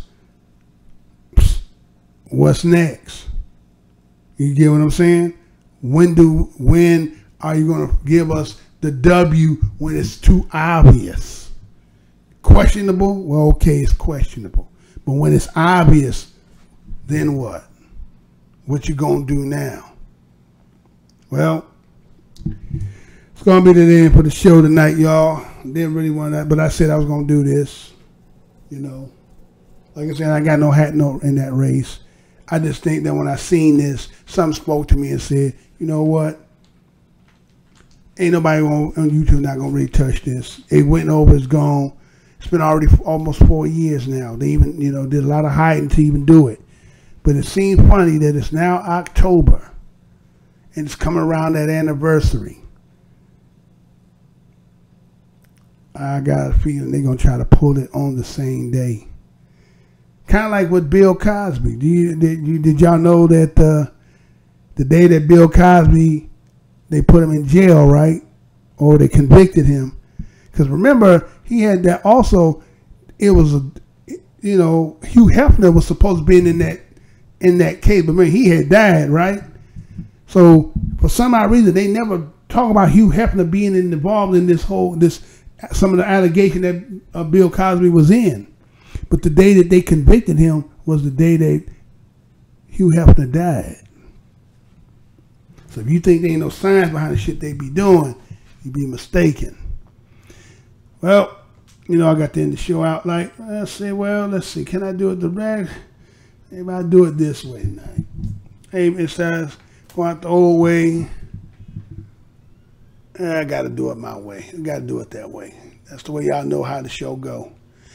Well, y'all, let me see if anybody got something to say before I get out of here. You got anything? Anybody want to say anything? You can go ahead before I check you out before I go. Yeah, that one took a lot, man. That takes a lot out of you on that. Those kind of stories, man.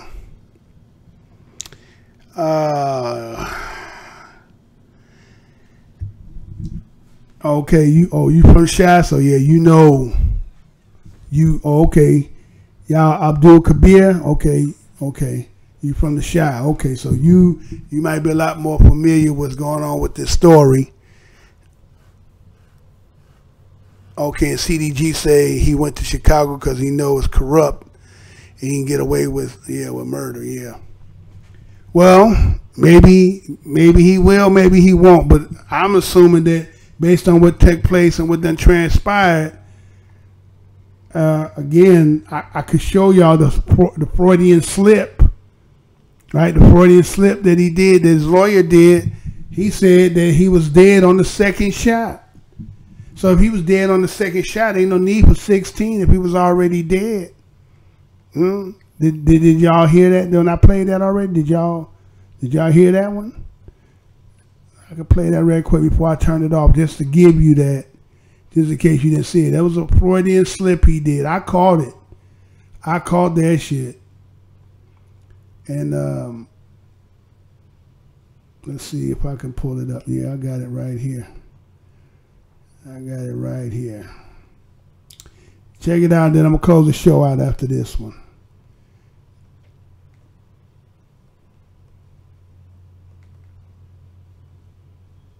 Watched. You see the villain walking down the street.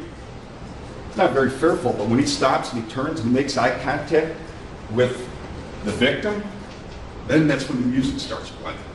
Well, that's what happened here.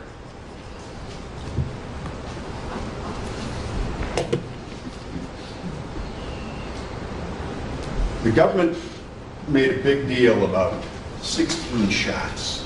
And they even did that dramatic, slow pause countdown. Well, what the evidence is going to show is that a police officer with average skills can fire his weapon 5 to 6 times in 1 second. Mr. McMahon said it took Laquan McDonald 1.6 seconds till he hit the ground. So at that point, Jason Van Dyke had likely fired approximately 10 shots. And some of your thoughts might be, well, why didn't he stop as soon as he hit the ground? It's a reasonable question. But here's what the evidence is going to show. The evidence is going to show that a police officer involved in a deadly force situation where they have to fire their weapon, there are significant physiological changes that they experience which impacts their decision making. I'm sure all of us have been in some type of stressful situation, but imagine a shooting. It's the most stressful. We're going to have experts talk about it. They're going to talk about from the time an individual recognizes that an individual is down on the ground, it takes up to 1.5 seconds for that to register with the brain. So Jason Van Dyke fired 14 shots within that time frame of reasonable shots. That's what the evidence is going to show. There are 2 shots that the government might want you to think that it's, as they did their slow countdown, that's how he was shooting, just shooting at him. That's not what happened. It was pop, pop, pop, pop, pop, pop, pop. Fired his 14 shots, and then there's a pause. He's reassessing. And at this point, you got to realize, and this is what the evidence is going to show, this is an individual not watching it on a movie screen. This is an individual that just had to shoot somebody 14 times. His body is experiencing everything that a police officer would experience. Tunnel vision, auditory exclusion, he can't hear what's going on because he's focused on the threat. And the threat in this case was Laquan McDonald. Jason Van Dyke had no idea if he even hit Laquan McDonald. You can't see bullets entering somebody.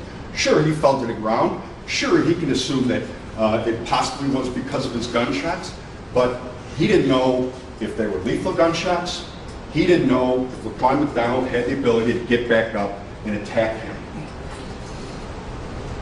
Laquan McDonald holds on to this knife the whole time when he's on the ground, despite being shot 14 times. He starts making movements, which you'll see on the video. It doesn't look like drastic movements that he's going to get up, but there's a couple problems with video. This video is not from the perspective of my client's view. It'd be great if we had a video from that perspective. We do. We do. We recreated this using exact measurements, drones, and we can show you the angle recreated from Jason Van Dyke's perspective. And then you'll be able to judge a little bit better as to what Jason Van Dyke was feeling.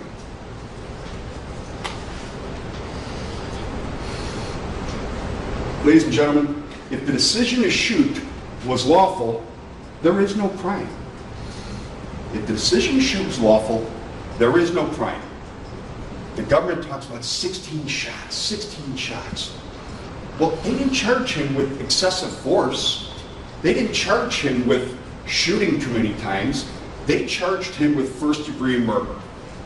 And you're going to see that when Ron McDonald was shot, the first 3 shots hit him in the front. And the first or second shot killed him. We know that. You're going to see that when Ron McDonald was shot, the first 3 shots hit him in the front. And the first or second shot killed him. We know that. You're going to see that when Ron McDonald was shot, the first 3 shots hit him in the front. And the first or second shot killed him. We know that after the fact. They charged him with first-degree murder. And you're going to see that when Ron McDonald was shot, the first 3 shots hit him in the front. And the first or second shot killed him. We know that after the fact. We're going to have evidence of that. But here's the thing, ladies and gentlemen. Even if you believe everything the government said. Overkill. Overkill. Plain and simple.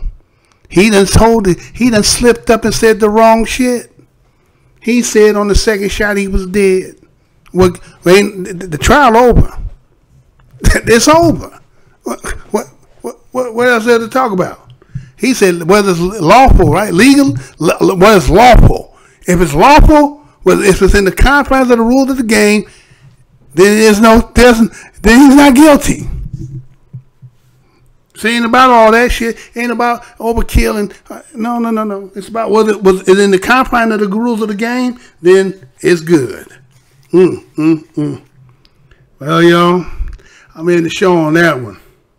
But you heard it, and I let you hear it several times. Again, it's the world we live in, man. Just the world we live in. You know what I'm saying? A lot of us, you know, like Mr. the Beer in here, you know, coming out of that environment, bro, you know how it is, right? They cut me out. They cut me out, huh? Oh shit, they about to cut me out, huh? They cut me out, y'all. Ain't that something? Well, let me go ahead and end the show then, because they trying to get me out and say, no, you over here showing the shit we don't want you talking about. Yeah. Portions of the following program may be unsuitable for younger or more sensitive viewers. Viewer discretion is advised.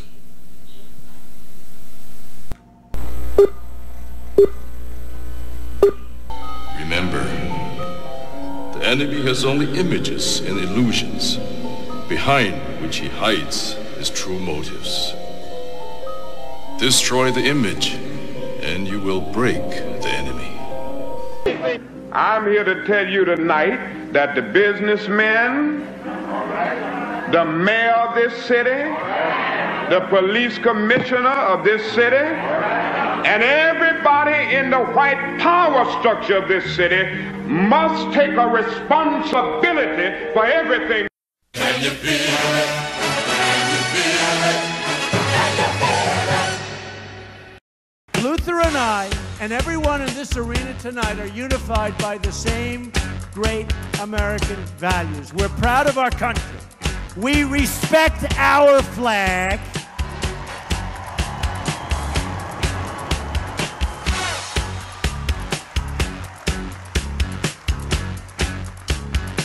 Wouldn't you love to see one of these NFL owners, when somebody disrespects our flag, to say, get that son of off the field right now, out, he's fired. He's fired! Race is when you use your power and influence to subject people into inferiority. Utterances can't be racist. Look around you, man. They own this shit.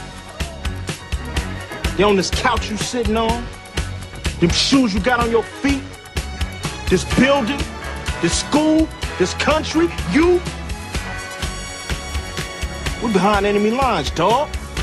So you must first of all remember that this system was not originally designed with black people in mind. Right on, brother. And it definitely was not prepared for black people to, in the end, begin to demand their rights and an equal share in this country which they died for. Right on. Hey, and we definitely are not going back to Africa. In the church, we used to sing the song, "Good news, the chariot is coming." While you sit here today, knowing that you have come to hear good news, you must realize in advance what good news for you might be bad news for somebody else.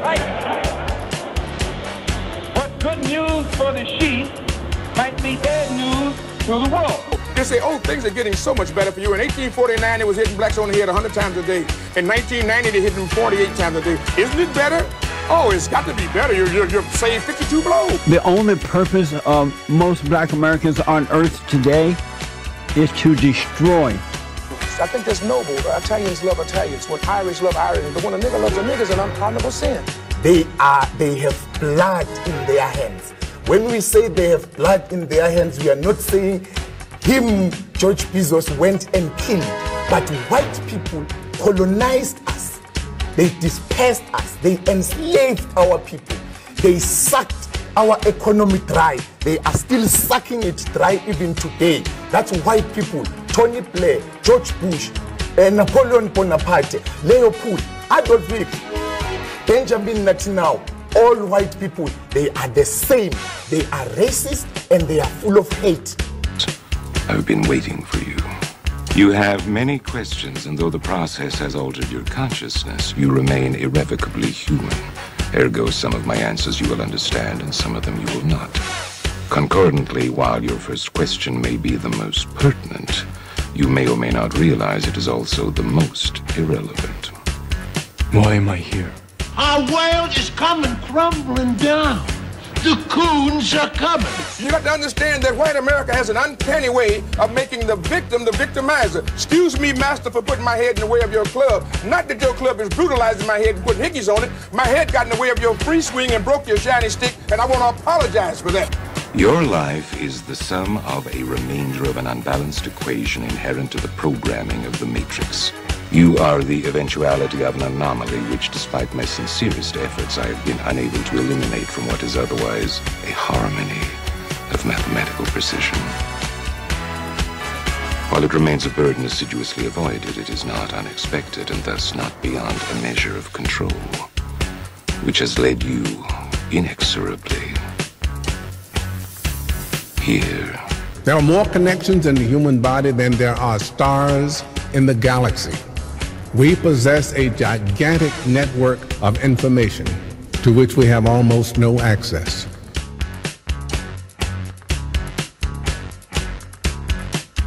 Matrix is older than you know.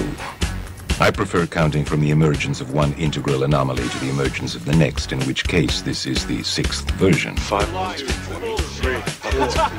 There are only 2 possible explanations. 5 months before me. Either no one told me, or no one knows. Precisely. As you are undoubtedly gathering, the anomaly is systemic, creating fluctuations in even the most simplistic equations. Control me! I'm gonna smash you to You can't make me do anything like my friend.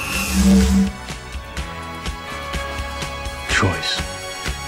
The problem is choice. Let us remember that we are not brutalized because we're Baptists.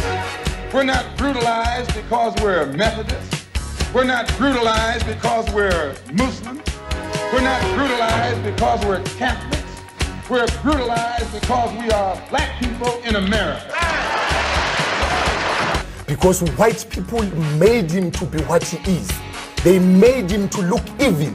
Because that's their role, to make all of us black people to look evil and to hate ourselves. I can't hate. You're a nigga till you die. If you're a poor nigga, you're a poor nigga. If you're a rich nigga, you're a rich nigga. But you never stop being a nigga. And if you get to be educated, you're just an educated nigga. Well, I'm told every day I'm on air that I'm racist because I call out racism. That is maddening to me, and I'm crying about it because it's crazy. So the Honorable Elijah Muhammad is teaching you and I and trying to tell the white man to get this powder keg out of his house. Let the black man separate from his house. Let the black man have his own house. Let the black man have his own land and his own property. I thought the bitch was white! Damn it! I thought the bitch was white! That's true. I think that white people are so guilty, knowing what they've done to black people, that they feel if the deeds were reversed, they would hate the black man if he had done the same thing to them. So it's actually, it reflects a guilt complex on the part of whites when they ask us, do we hate them? And if you notice, Uncle Sam has formed a habit of going all over the world. He calls it the ugly American or the American image. He thinks that everybody hates him because it's a guilt complex. And if you think that if you are worried about Europeans hating you, and they're your allies and your cousins, well, naturally it would follow for you to think that Negroes in this country would hate you, especially in light of what has been done to black people in this country by white people. Now, check it out. The white ball dominates everything, right? It knocks the shit out the yellow ball, the red ball, right? And the game's over when the white ball drives the black ball completely off the table. But you have to see that all of this is hypocrisy. I love Malcolm. Malcolm called me the Sunday that he died. I was working Basin Street East. He said, Brother Greg, you coming by today? And I said, Malcolm, I love you. And I said, I love you so much, I don't even want to take a chance to be there. He said, what do you mean, Brother Greg? I said, well, I closed tonight, Sunday night at Basin Street East. And I said, but I had my wife book me a flight into Chicago at 8 o'clock this morning. And I'm going to Chicago, and I had way beneath my salary, booked me into a college about 10 miles from the airport. And I'm going to go there and speak this afternoon, and I'm going to stay there until they tell me you dead. Because I'm not going to let this government get two of us for the price of one. And I'm going to call Adam Clayton Powell when I finish talking to you and beg him not to come there. Because today, the United States government is going to get you.